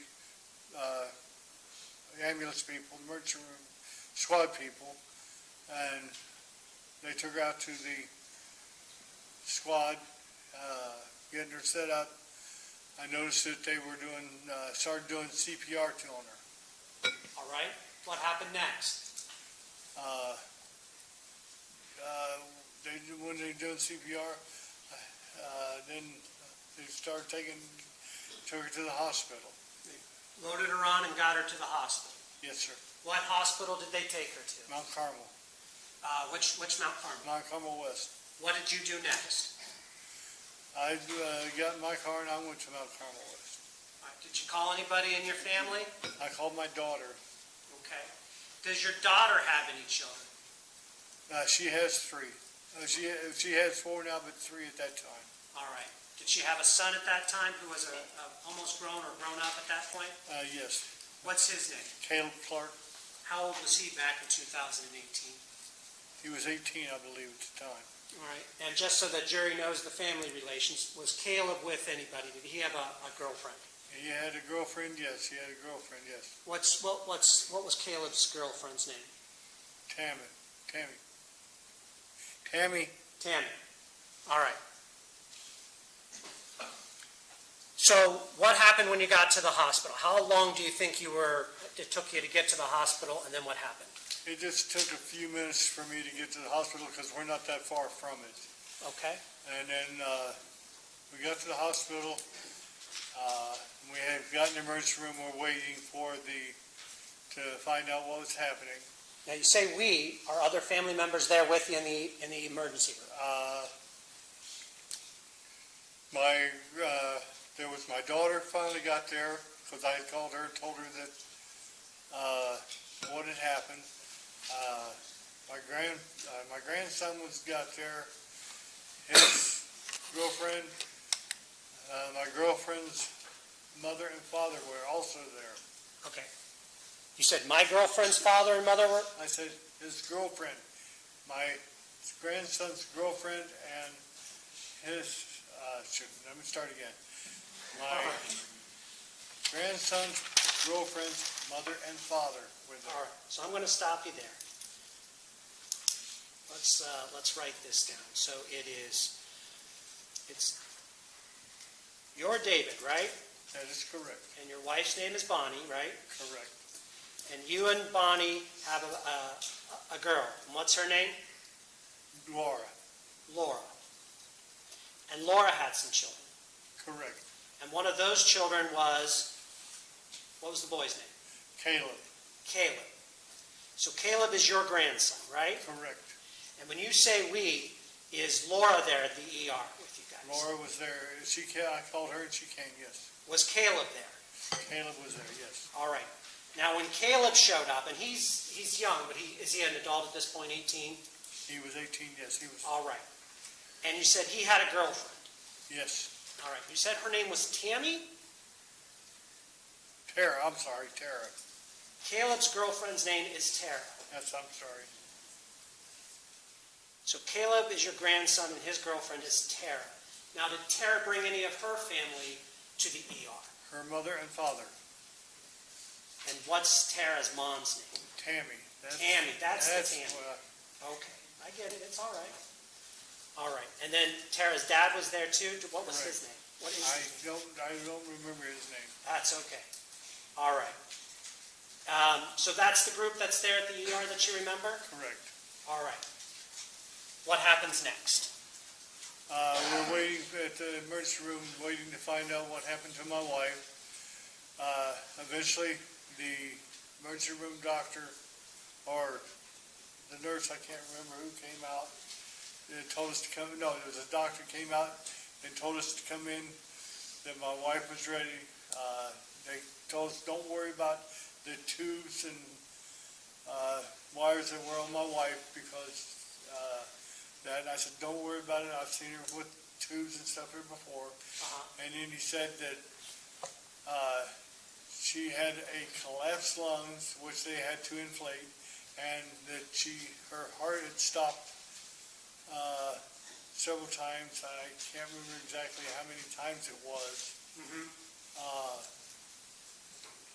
But her heart was beating somewhat on its own, but with the help of the machine, it was okay. And her lungs were breathing on its own, but it had to have the machine to help him. And that he was going to send her up to ICU. I said, okay, no problem. But he said that he believes that she was going to make it. She was going to be okay, that he believed she was going to be okay. All right. What happens next? What time of day is this? This It is was all on late the in same the day, evening. right? Yes, it was later in the evening. Yes. Okay, so we're still on And September 30th? Pardon? We're still on that same date, On the September 30th? Yes, sir. So what happens next? You're told this, are you standing physically in the emergency room? Yes, I was next to my wife, yes. And, Were you able to talk to your wife? no, she was unable to speak or do anything. Okay. What happens next? We went back out to the emergency room, the waiting room, and he sent her up to, I'm standing back here because I'm trying to... we went out and he sent her up to ICU and me, my daughter, let me stop again. My daughter said, okay, since she's going to be okay, she left to go home and take care of her other kids. And me, Caleb, his girlfriend, and her mother and father went to ICU. Okay, so at the ICU now, it's you, Caleb, Caleb's girlfriend, Tara, and Tara's mom and dad. Correct. Do you remember where you had to go? Is it on the same level as the ER, or did you go in an elevator? How'd you get there? Elevator. All right. What happens, I want you to look back in your mind, you're getting off that elevator, what happens next? There's a waiting room there in the ICU.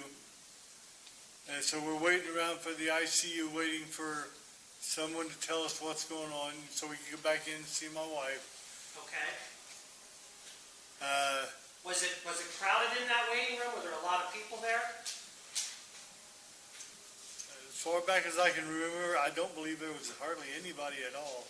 Do you remember what time of day it was? You said it was the evening. Is it late evening, early evening? It was late evening. I think it was around 11 or somewhere in that area, 10, 11, somewhere in that area. Okay. So you're waiting. Do you remember, could you give the jury an estimate of how long you think you waited for someone to come out and talk to you? No, it wasn't very long. Okay. What happens next? Dr. Husel came out and told me she was brain dead, that her heart was dead, her lungs were dead, that the machines were the only thing keeping her alive. What do you want us to do? And then I told him that she didn't want to be like a vegetable.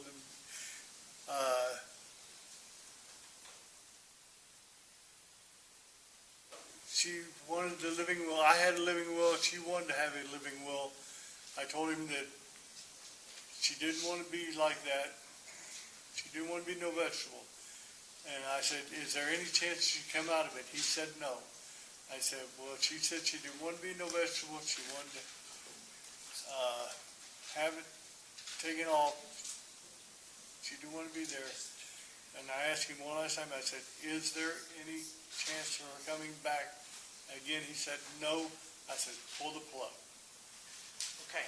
Now, looking back in your mind, do you remember those words, or is that your own, interpretation of those words of what Dr. Husel said when you said she's brain dead, her heart's dead, etc.? What? Are you sure those are the words he used, or is that just what you're thinking? Those are his words. Those are his words. That's exactly what he said. If that had not been told to you, would you have agreed to, in your No, words, I pull the would plug? not have. Okay. What happened next with you? Me, I took off. I went off, took a long walk through the hospital. I couldn't stay. I had to go walk off somewhere. I had to go be by myself.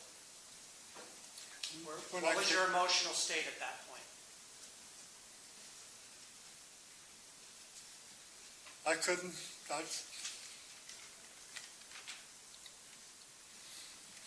I couldn't do nothing. Do you remember how long you took this, you went on a walk for? I don't know. It was quite a while. I went to the hospital. I don't know where I went. I don't know how long it was. The only person I seen throughout the hospital was one of the ladies laying there. I told her I didn't want to talk to nobody. Just leave me alone. I don't want to talk to nobody. And the time I got back, my grandson told me she was gone, and that was it. So you weren't there when they pulled No. the plug? You weren't there when your wife passed? No. What happened next? I left the hospital, and then I had to go to get her funeral arranged and started. All right. So that was all on the same day that she came into the hospital on September 30th of 2018? Yes, sir. At some point later that year, or maybe at the beginning of the next year, did you receive a call from the hospital? Yes, sir. I don't want you to tell us what they told you, but based upon what you were told regarding the care of your wife, Bonnie, did you contact a private attorney? I was told, No, not what you were told, What he was told. Sustained. not what you were told, but you got a call. Did you get a call? I did get a phone call from Mount Okay. Carmel. And then based on what you were told, without telling us what you were told, but just based on that, did you go and get a private attorney? Did you Yes. get an attorney? Yes, Did you sue the hospital and everybody involved in this? yes, All right. And is that suit still pending? yes.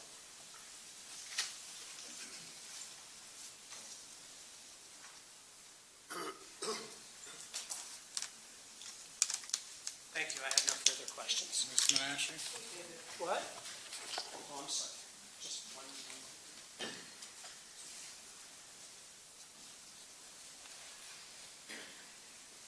Nothing further.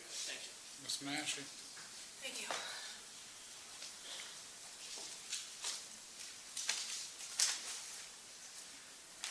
Morning. I'm Diane Menashe on behalf of Dr. Husel. Sir, and I know you have a right to be present, but I'm just curious. Have you been watching this trial from inside the courtroom? And most of the time I see it just on TV, on the news, just on the news. Okay. Were you here in court prior to your testimony today when the nurse testified? Just outside. I didn't come inside, I was outside. So I want to ask you some follow-up questions if I can. Have you ever been provided with the medical records of your wife? Yes. And did you review those? I didn't review them. I gave them to my lawyer. I didn't. Okay. I'm assuming you know that in the ambulance, not only did she have the code at your house, but she had another code when she was in the ambulance. Are you aware of that? I don't know how many codes she had. I don't know. Okay, so you don't know that she actually had 2 codes before even getting to Mount Carmel West? I don't know exactly how many. No. And then do you not know that she had 3 more Objection, codes? Your Honor, as to this line of question. Sustained is the format of the question. Rephrase. Well, tell me if you know, based upon your conversations in this case and your direct knowledge, do you know if your wife had 3 more codes when she was in the emergency room at Mount Carmel West in September of 2019? I don't know exactly how many she had. No. Okay. And is that, when you tell me you don't know, is it because you didn't ask or you haven't been provided that information? Objection, Your Honor. Sustained.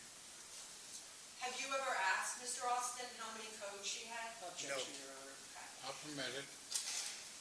No, you haven't asked. So let's go.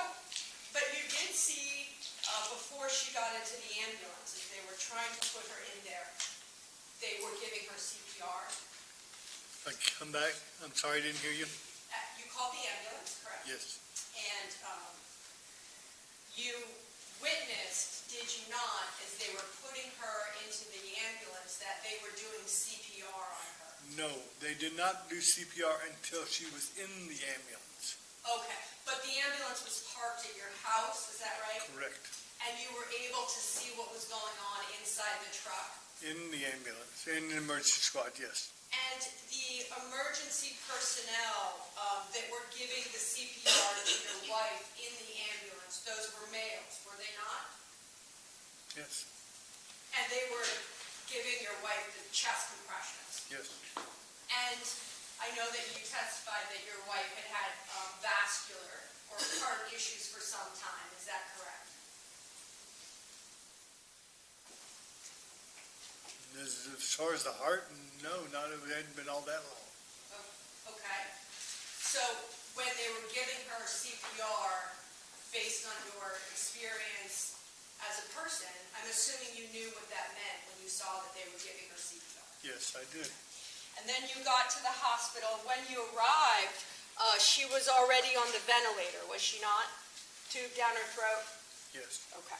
And so that had happened between when you saw her at the house and when you arrived at Mount Carmel West. yes, When you see her in the emergency room, just so we're clear about the floors, that's the first floor as you walk into the hospital? yes, Is that right?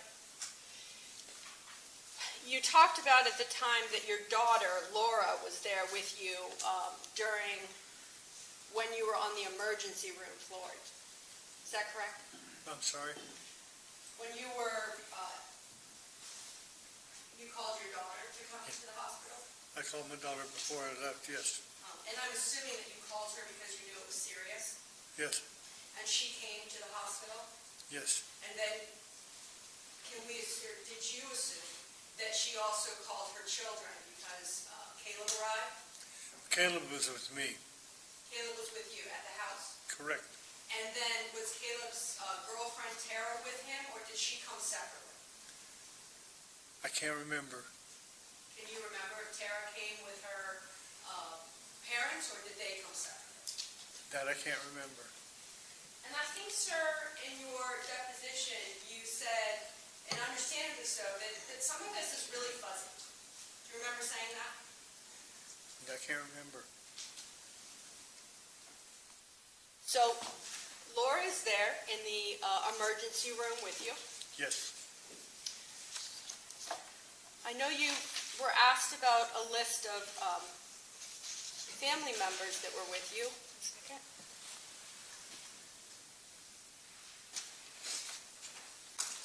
Do you also remember Elisa Stover, a chaplain that was with you in the emergency room?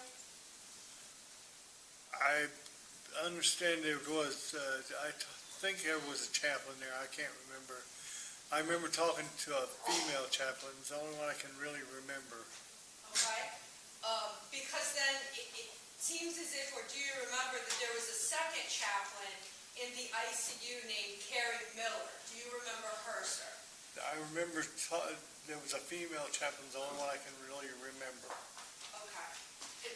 And then do you remember your police interview on February of 2019? Do you remember the date of that interview? No, Do you remember during your interview about the conversation you had in the ICU with the doctor, and you said that you didn't remember his name? oh, the emergency room? No, in the, when you had a conversation about ending, end of life with respect to your wife. It was Dr. Husel. Okay, do you remember saying to the Columbus Police Department, when you were asked about the doctor, you said, that doctor, whatever his name is, I can't remember his name, and then the detective said, okay, that's fine. Do you I remember don't, that? no, I don't. Would it refresh your recollection if I showed you a certified transcript? Would it refresh your recollection? Because, tell me why it wouldn't refresh your recollection. I doubt it, because you could write anything, but it still wouldn't help me. Okay. Tell me this, sir, just in your everyday life, and I know you're a father, do you find that as a father and with your children, Do their memories get better with time? I don't know. Would you agree that if I asked you what you had for breakfast 12 days ago, you might not be able to remember what you had for breakfast 12 days ago? No. But if I asked you today what you had for breakfast, you might be more able to answer that question. Yeah. And the first interview that you gave in this case was in February of 2019, is that right? Yeah, I don't know. So you don't know the date of the interview that you gave No. with the police department? Do you know the date that you filed the lawsuit? No. Do you know the date that you had the call with Mount Carmel West? No. Do you know the name of the emergency room doctor that, No. that treated your wife? Okay, you gotta help me out here. Let her finish her question, then you can answer, okay? Okay. No, you don't know the name of the emergency room doctor. No. Do you remember the name of the female nurse that you indicated that was with your wife? That treated your wife? I didn't know there was a nurse. So you don't remember any nurses that were with your wife when she was at Mount Carmel West? No. And is that true? No nurses either in the emergency room or in the ICU? I said I don't remember any nurse there, period. And just so I'm clear, I'm- so the jury knows, sir, do you mean that you don't even, if you were to close your eyes, you can't even visualize any nurses caring for your wife? I'm saying I don't remember seeing any nurses. I'm saying there was, I'm not saying there wasn't. I'm saying I don't remember seeing any nurses. The only one I went in there was a doctor. And when you say the only one that you remember was a doctor, was that on the ER? Yes, in the ER, correct. And then did you see any doctors when you were on the ICU floor? The only doctor I saw was Dr. Husel, because when I never went into see my wife when she was in ICU. I never went into my wife's room, period. Okay. So, and I wanted to ask you some questions about that.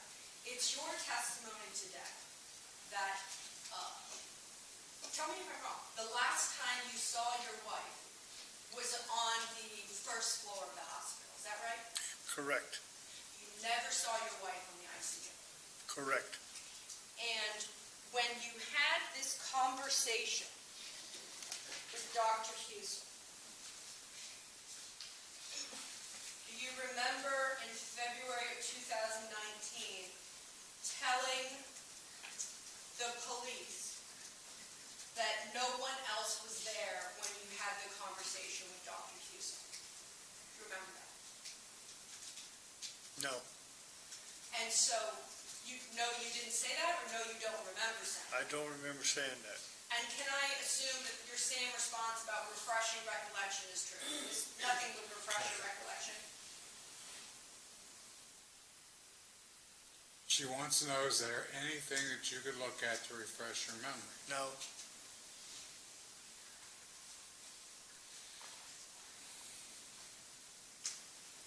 And then you indicated that you had this conversation with Dr. Husel, and I can presume from your testimony a few minutes ago that no nurses, you don't remember any nurses around for that conversation either.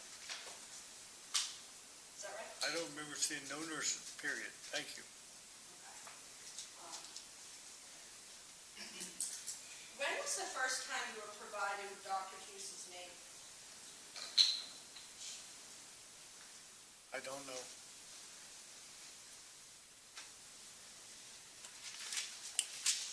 Was it when Mount Carmel called? I don't know.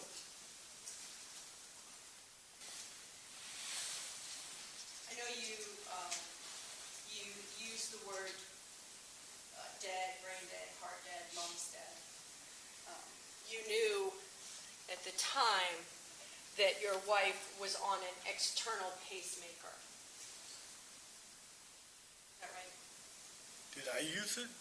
Did you know that? You knew that, right, sir? That when she was in the ER, she was put an external pacemaker was put on her. What she had on her, I don't know. I just know that they said she had a machine helping her heart. What it was called, I don't know. Okay. And so did you know then that she was maxed out on vasopressors. Pardon? She was maxed out on medication called vasopressors or No, Levitra. I don't know. But you know that visually she was on the ventilator, is that right? It helped her, but he said that she was, her lungs were working on her own, but it was need help. And Okay. her heart was working and it needed help, but it did need help. And with respect to the heart, she had had a heart attack a month prior when she was in Tennessee, right? Correct. So then she had a history of heart issues because she had a heart attack a month earlier. That's the only one I know of. And you knew that when she was in the ER, and she was on the ventilator. I remember in your deposition, you talked about how she had been on a ventilator previous in her life. Do you remember that? Yes, I do believe. And when she was on a ventilator, was that at Mount Carmel West? I believe. And previously, when she was on a ventilator at Mount Carmel West, was she there overnight? I won't say yes and I won't say no. Okay. It could have been. It could have. And I asked the question, and so, do you know when she was on the ventilator previously at Mount Carmel West? No. But we know at some point that she came off of the ventilator from that prior time, right? Yes. And do you have any knowledge or indication if Dr. Husel was working when she was previously on that ventilator at Mount Carmel West? No. And I know I had asked you about her heart conditions before arriving at Mount Carmel West on September 30th. But as her husband, I'm assuming you know that she had had 4 different hospitalizations in the last 3 months before her final time at Mount Carmel West, right? I'm not sure.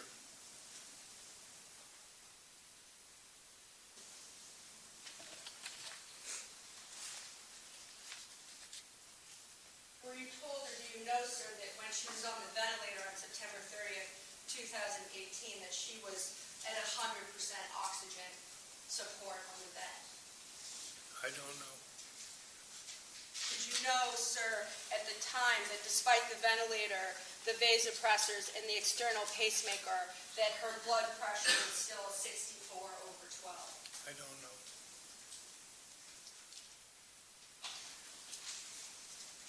But you did that night, sir, make the decision based on your wife's wishes that there be the ventilator be withdrawn, correct? Yes. And as you've expressed in your Columbus Police Department interview and in your deposition, she, your wife, had made it clear that she did not want to be on a ventilator, correct?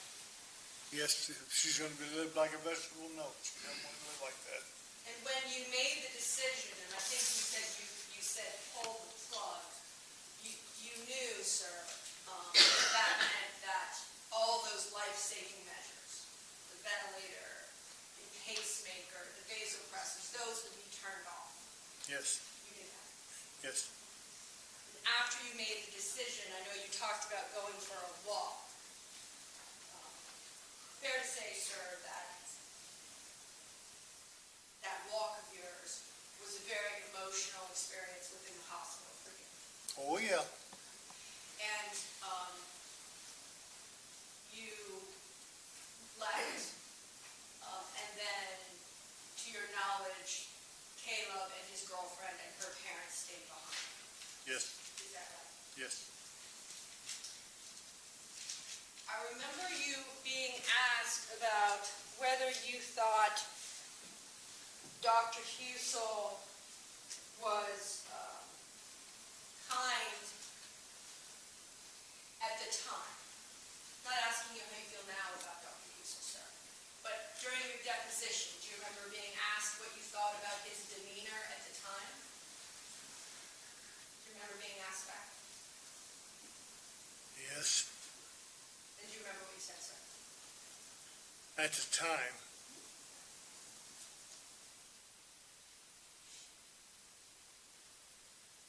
I thought he was okay at the time. I think that's what I said, or something like that. I understand, sir. And I understand now that you have litigation pending, correct? Yes, And I assume, sir, that when a doctor tells you something, at least initially, you believe it, right? if he told me the truth, yes. And is the same true, sir, when Mount Carmel calls you, that you believe that? I believe it. Yes. And is the same true, sir, when Mount Carmel calls you and tells you their version of events? You believe that too? Yes. Nothing further. Redirect.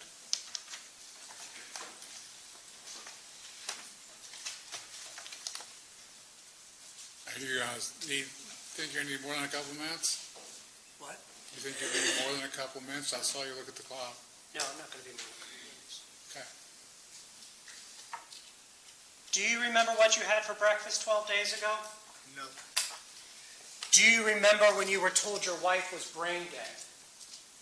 Yes. That sticks out in your mind? Something like that would, yes. Why did Laura leave? She had children to take care of. She thought because my wife was going to be okay, so she had other kids to take care of then. And that was after you guys talked to the ER doctor? Yes.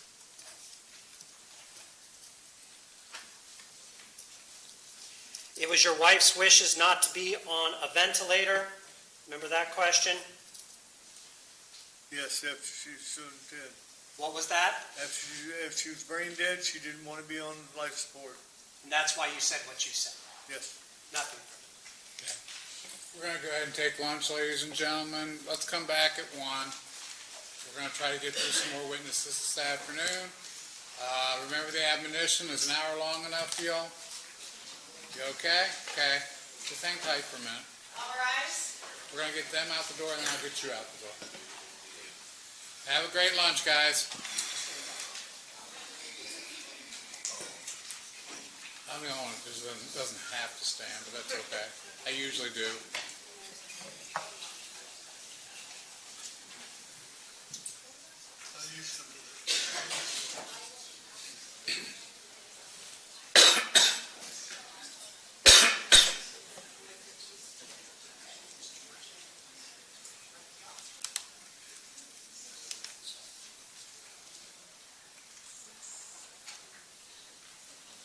Okay, sir, you can go on out.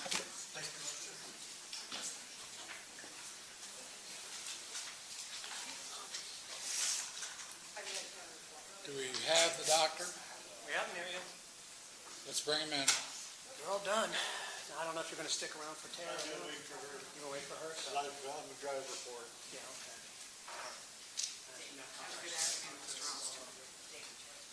Do you want Dr. Roth at this point? Yes. Yes.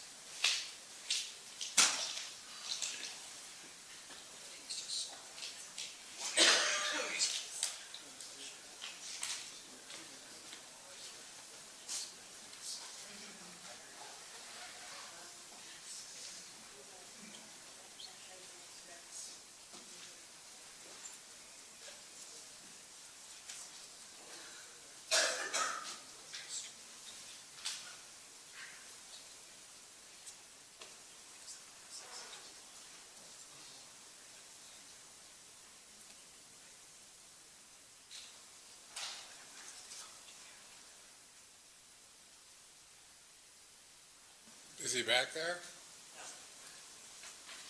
Where did he go?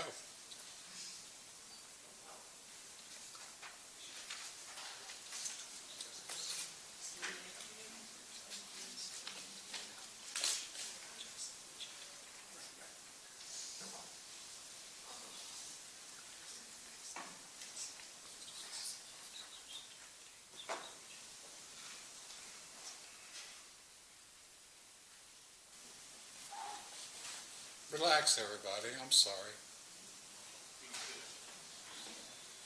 My fault.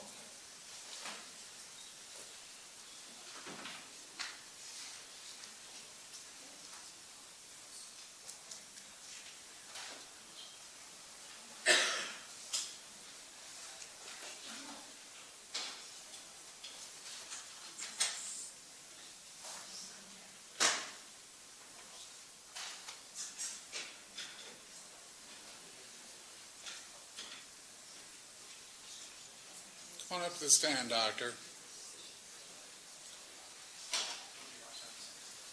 Ms. McDonald and Mr.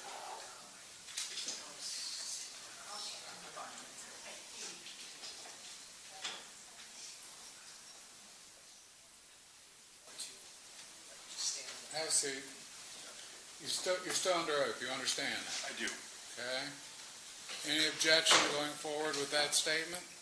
Or do you want me to re-swear him? Okay. You got another document for us, I understand. I do, Your Honor. Okay. Now, if I remember correctly, you testified that he was the only doctor that used the fentanyl for these types of procedures. He was the only doctor that had ordered doses in excess of 500 micrograms, not on a ventilator, over that 5-year period. Okay. So you testify, I wouldn't let the document in then. Okay? We're here today. Somebody asked you to do the document? Yes, Who was that? the state. The state did? And did they say why they wanted it? I don't directly know. Okay. Does it tell us anything more than you've already testified to? Back to your original question, it doesn't rely on any peer-reviewed or privileged material any longer. Okay. But the outcome is the same. Mr. Zion, anything of them? Yes. The state asked you through a subpoena, correct? That's correct. So a subpoena issued under the authority of Judge Holbrook by way of the state, ducis tecum, for the previous material that was requested by the defense in 2020. Correct. All right. And the only difference between what we asked for after the judge excluded this report and what Ms. Menashe asked for in December of 2020, or excuse me, I don't know the month, but in 2020, was that in this body of the subpoena, it was stipulated, ducis tecum, that this could not, the compilation of such data could not use any confidential and privileged information, correct? That's correct. And were you able to, pursuant to that subpoena, use a process or system that resulted in a report, in a report? Yes, And correct. when was that report provided to the parties in this case, if you know? It was toward the end of last week. All right. And I'm just going to show you what I've marked for identification purposes as, well, before we get into this, how did you reach the conclusions in this report? So the way the report is, we queried our systems to look for all doses in excess of 500 micrograms of fentanyl. And then you review the medical records of those identified to differentiate people who are on a ventilator primarily versus those who are not on a ventilator, because you cannot run a query that specifically calls that out. All right. And who was involved in that process of examining the medical records, and under whose direction? It was under my direction, and it was myself and one other person, our chief medical officer. All right. And the report that you produced on Friday, to your knowledge, is that fair and accurate reflection of what is requested in that subpoena? It is.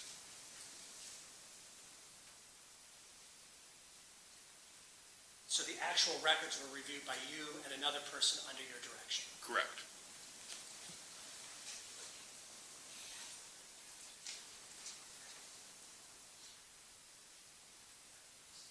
What was the name of the other doctor that reviewed it with you? You said it was one of your chief medical.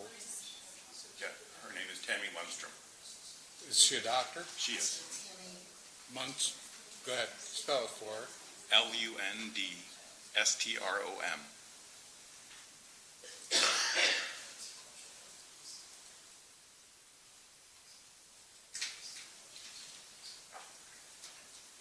I may approach the witness, Your Honor. You may. So here's 34. Jose's on. So this is the original one produced Mr. Baez, sorry. to you guys. This is the one that was relabeled and produced a second time, which is just this with the label on it. And this is the this week. So I'm going to show you what I marked for identification purposes. It states Exhibit 34A. 34B, and 34C. You said that there was a report that was initially under your direction, which did use confidential information as part of the compilation of that report, showing you what I marked for identification purposes as 34A. Okay. Does that appear to be that report? It appears to be a report that was done using privileged material. All right. And that was what was shown, or that was what was the subject of your original testimony. And for the record, Judge, 34A is what the court said, because it was used, compiled using privileged information, could not be admitted into evidence. At some point was 34A given a label which reflected what was contained in this report. It was. All right, showing you 34B, is that same report with now a title on the top? It is. Okay, and for the record, Judge, the title that was added after 34A was provided to both the parties 2 years ago, the title that was added last year was, all instances in which patients within any Mount Carmel health system receive a dose of fentanyl at or above 500 micrograms while not in an operating room setting or on a ventilator. And then in parentheses, September 2013 to June of 2020. Is that what that label says? That is what that label says. And does that accurately reflect what this information is? It does. And just so we're very clear, in the entire Mount Carmel hospital system, that's the 4 hospitals, who's the only doctor doing that? No, Dr. Husel. All right. So these were excluded because you used the peer-reviewed material that was. All right. And was the subpoena that you received? Oh, you not. Yes, that's correct. And did the subpoena that you received, Duchess Tecum, after these were excluded a number of weeks ago, request this same information that's in this title of 34B, with the addition that it cannot be compiled using any privileged or confidential material? That's correct. Showing you what I marked for 34C, that's 34C. What is that? That is the report that we created using the same guidelines, but starting from scratch, not using privileged material. All right. And are there any other patient names on 34C that are different from 34A and 34B? There are not. All right. And are there any other doctors in the entire Mount Carmel healthcare system between 2013 and 2020 prescribing fentanyl 500 or above outside of the OR and while not on a ventilator? There are not. Thank you. And were the procedures you used based on your training and experience a reliable process that resulted in that said report? They are. Thank you. I have nothing else. Mr. Baez?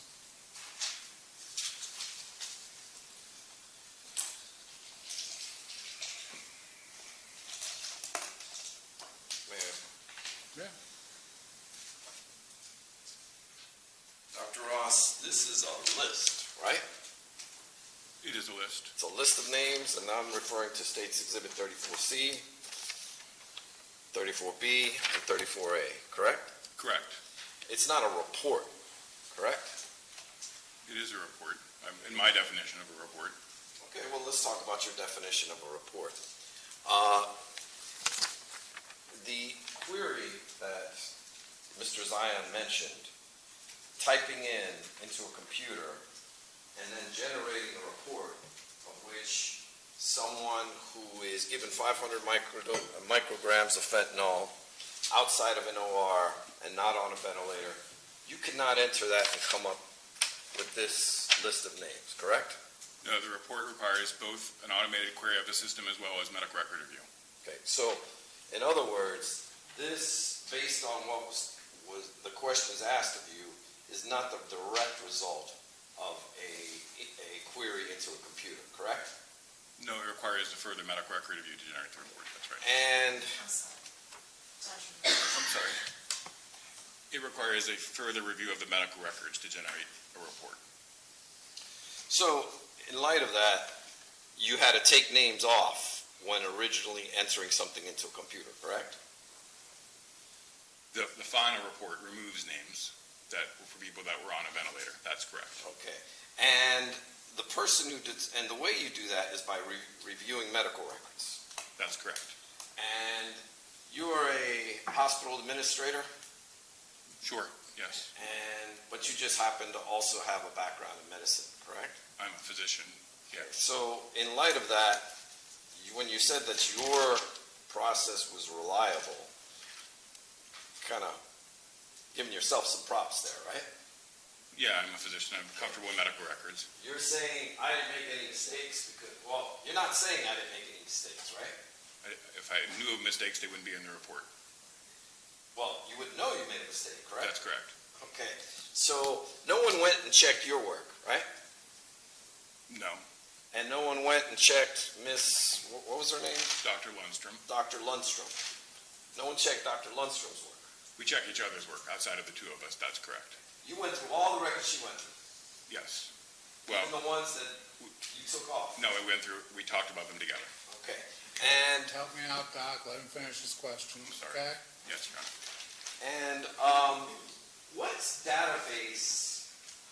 what's the name of the software that was used to generate the first list of names? The name of the software. Yes. So we have an enterprise data warehouse that extracts the data from an electronic health record called Cerner. Cerner. So, do you know when the last time the Cerner system was updated? I do not off the top of my head. Okay, do you know how often it's updated? Regularly, but I do not know. And you can also testify as to the entries given on the Cerner system, correct?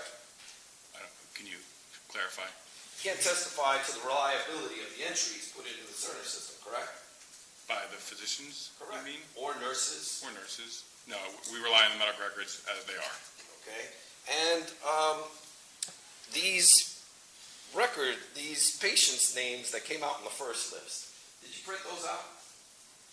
Yeah, did we print them out? No, I never printed them out. Okay, so you never printed them out and turned them over to the state of Ohio? Correct. And you never, of course, turned them over to anyone else, right? No, correct. And you never hired an independent company to go ahead and review these medical records to verify your work? Correct. Or the work of Miss Lundstrom, was it? Correct. And in addition to that, you specifically excluded people outside of the OR, correct? Patients outside of the OR. We excluded patients in the operating room. Is that what you meant? No, my question is, based on Mr. Zion's question, you excluded patients outside of the OR, correct? That were on the ventilator? Well, that's my question to you is, did you exclude people outside of the OR? Yes. Okay. And in fact, you can be in the OR and not be on a ventilator, correct? Correct. So if a patient is given 500 or more micrograms of fentanyl and they're not on a ventilator in the OR, that would be ones that you didn't review. Correct. They're outside of the request as we received it over the last few years. That's right. Okay. So that's not part of the request. And therefore, you could never say, based on that query alone, that there weren't other doctors giving 500 micrograms of fentanyl for someone who was not on a ventilator, correct? But was in the OR? Correct. In the operating room? Yeah, that would be correct with that change. And there are, how many names came up initially in terms of the 500 micrograms of fentanyl? How many individual patients? Yes. 67. Okay. And again, you said that you didn't print these out. Correct. So as you reviewed the medical records, there's more than one page on the screen, correct? The medical records themselves? Yes. Yeah, no, there's many, many pages in the medical There record. are many screens. Correct. at a time.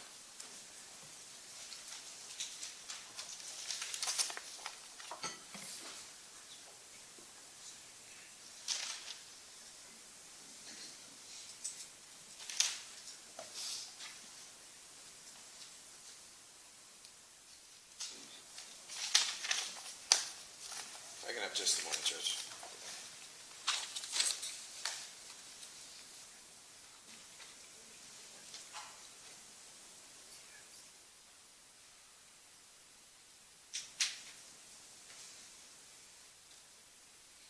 I have no further questions, Judge. So you didn't learn anything new? The same names show up, that's correct. Okay. Anything else? No. Okay, you can step down.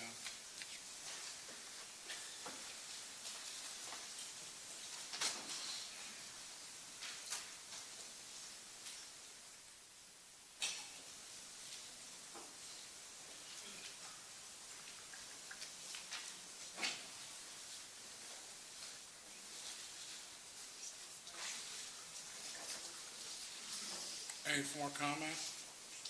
Your Honor, it's obviously relevant that Dr. Husel is the only one in the entire Mount Carmel healthcare system prescribing 500 micrograms above outside of the OR and off the ventilator. It was compiled in a reliable fashion. We have the witness here who is subject to cross-examination, should they wish to inquire about that in front of a jury. And the reason that we asked for the second report was because you excluded the first report, which, known to all the parties, right there on the form when it was given in March of 2020, that this was produced as confidential, subject to protective order, produced to the defense as well and at the defense's request, so you excluded that. So we just said, well, let's fix it.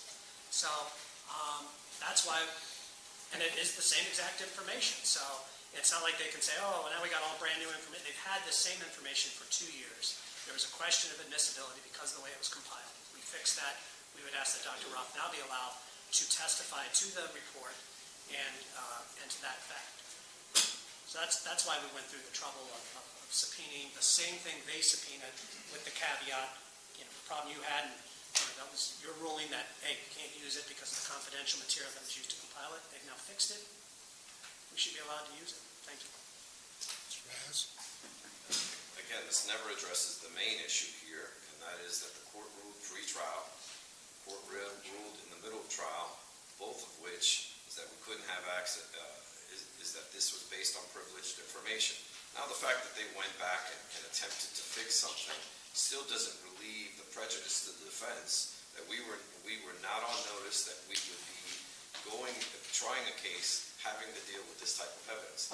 In addition to that, there's no reliability factor. We can't go ahead and cross-examine the second doctor, and in addition to that, we don't have these records to verify or to challenge the accuracy of the work done by Dr. Roth and by Dr. Lundstrom. If this were going to be an issue at trial, we could have asked dozens of witnesses, or numerous witnesses, I should say, about this document and bring it and actually discuss its reliability. This also brings up Dr. Roth as a new expert, because now he is actually reviewing records and making determinations, which actually we were not placed on notice that Dr. Roth would be called to testify as an expert witness in this case. He essentially is, and now he's generating reports, which is really a list of names. In addition to that, even their own final document says, confidential, subject to protective order, produced pursuant to terms in March 16, 2020. So, I don't know what to make of that either. So it's just one thing on top of another, on top of another, on top of another, which still doesn't get past the issue of we were not placed on notice that this was an issue that I could address at opening statements in cross-examining other potential doctors at Mount Carmel, other potential administrators at Mount Carmel, and they just decide to, again,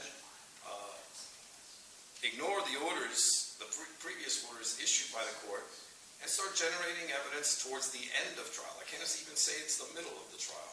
towards the end of their case in chief, and were significantly prejudiced by this, and have no way to effectively cross-examine this doctor based on whatever he did. He could have literally gone back, turned on a computer screen, had some coffee, had a sandwich, called it a day and said, oh, yep, I reviewed this. I have no way of knowing that, and I have no records to be able to cross-examine him with.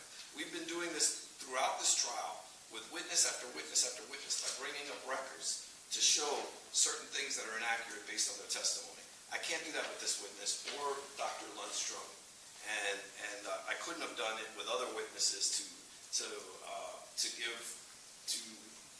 discount the credibility of this particular witness, which essentially means we do not have the right to confront Dr. Roth in the admission of this evidence. What we do have then is we have this already issue lingering out there that we still have to address. And that's not enough for the state. They want to double down and ask this court to now throw in evidence that was developed later on and not disclosed to the defense. And I just don't understand how we are at this point and how we resolve this issue, other than, one, not admitting this, and two, of course, figuring out a way of dealing with not only the Dr. Roth issue, but this other phantom report that Dr. Swanner testified to as well. Any response back? I don't know how else to say the words that I've said over and over again. This isn't new. This is 2 years old. This was produced at their request. The same material was reviewed. The same processes were used, except in the new report, the court found it that we couldn't use they couldn't use the confidential material, so we just said do it by hand, or how he described, without using the stuff that you previously ruled. It's the same things that they've had for 2 years. This is not new. And we talked about it as attached to our email. I mean, it's not only not new, like last summer, they provided to us a title to this, so it's not like it's new then. We said, hey guys, this report, Mount Carmel has now added a thing on to say this is what this is. And then we emailed the defense and said, we want to use this. Let's talk about this document and how it's admissible. And we thought we had an agreement as to its admissibility, as long as Dr. Roth testified, which we said, fine, we'll bring Dr. Roth in to testify. And we have those emails that are attached to the record that were all done pre-trial. After the defense got it, after it was relabeled a year ago, and we had those email discussions ahead of time. This is not something brand new. This was to fix what the court said was a problem with its admissibility a couple of weeks ago, and it's the same information. It should absolutely come in, Judge. This is not a discovery violation. This is not nothing new. This is just us addressing an issue the court had an issue with. So that's all I can say. Thank you. I don't know how else to say those words. Thank you. I would just add one last point, Judge, if I may. Just because something is not new doesn't make it admissible.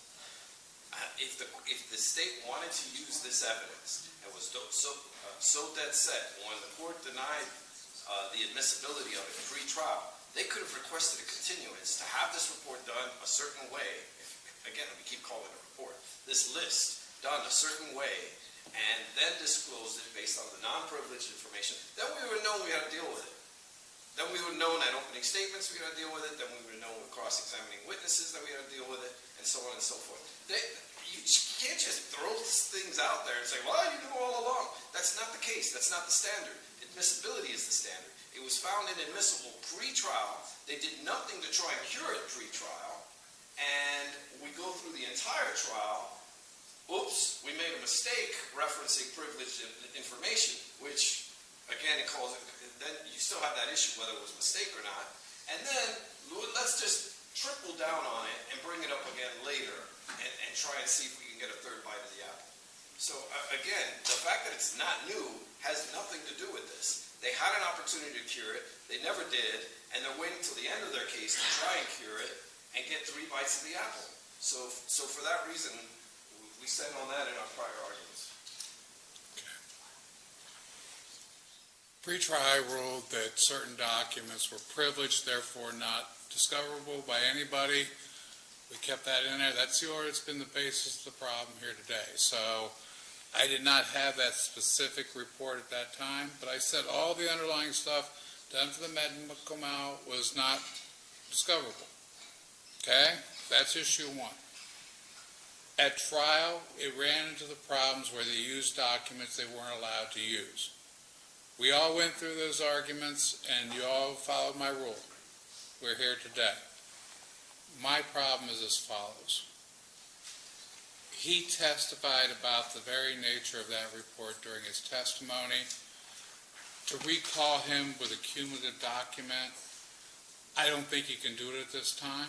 Now, it doesn't mean he won't be subject to it on rebuttal, but for now, it's cumulative. It's a summary of what he already testified to.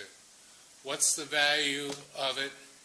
And the points about this being generated recently, we don't have any way to audit it, those things. Reliability is an issue in the background they really can't cross on. So for this time, no, the report doesn't come in. So ruled. Okay? Anything else for the record, Mr. Zion? What evidence rule are you citing when you say cumulative document, Judge? I just want to, so I understand. 403. 403. Okay, a document comes and goes. He's already testified about these facts. He creates something after he testifies that basically verifies what he testified to. Isn't that not by itself a cumulative fact when they really can't cross on it because it occurred afterwards? They don't have any other information than here. I tried to make them available. Essentially, the presidential effect of the cumulative evidence outweighs the beneficial use. 403. Okay? Anything else? Yes, Your Honor. Yes. One thing, and I bring it up only now because of the next witness. I'll wait. Just, Your Honor, cumulative, but with respect to testimony, I just want to raise that it's my understanding that the next witness that the state intends to call is an individual, Tara Schwartz. It is a second family member with respect to Bonnie Austin. As we all just heard, we heard from Ms. Austin's husband just now. The state has, as a matter of practice, called one family member or representative for each patient. I believe that Ms. Schwartz's testimony would be cumulative in nature, particularly given, Your Honor, that Mr. Austin just testified that he was the one that made the code change status. He didn't say those words, but he said, pull the plug, and then he walked away. I anticipate what the state's argument will be, Your Honor, that there is no limit, but I would just make this argument. It is the one patient that they are having two family members to. I have reviewed Ms. Schwartz's deposition. She did not give a Columbus Police Department interview, and I would just note the cumulative injection in advance of her being called. Okay, well, the problem becomes there is the witness that just testified, his memory was directed towards what occurred there at the end. All the other questions you asked him, any other statements, he didn't remember. So if they've got adding additional stuff, I don't mind the witness being called. Okay, if they're going to say other statements said by other doctors or other things like that, I think it's perfectly relevant. Because he can only fill in the one thing, and I believe his testimony was after he talked to Dr. Husel, he took a long walk. So there may be facts that occurred then that could be brought up by this person. So I understand your objection. There is no definitive number on the number of witnesses to an issue, just as long as they're not cumulative. So, okay, anything else? Judge, we want to make sure the record is clear. There was no pre-trial order excluding that report. I think you said that. I did say that. Okay, just want to make sure that's clear.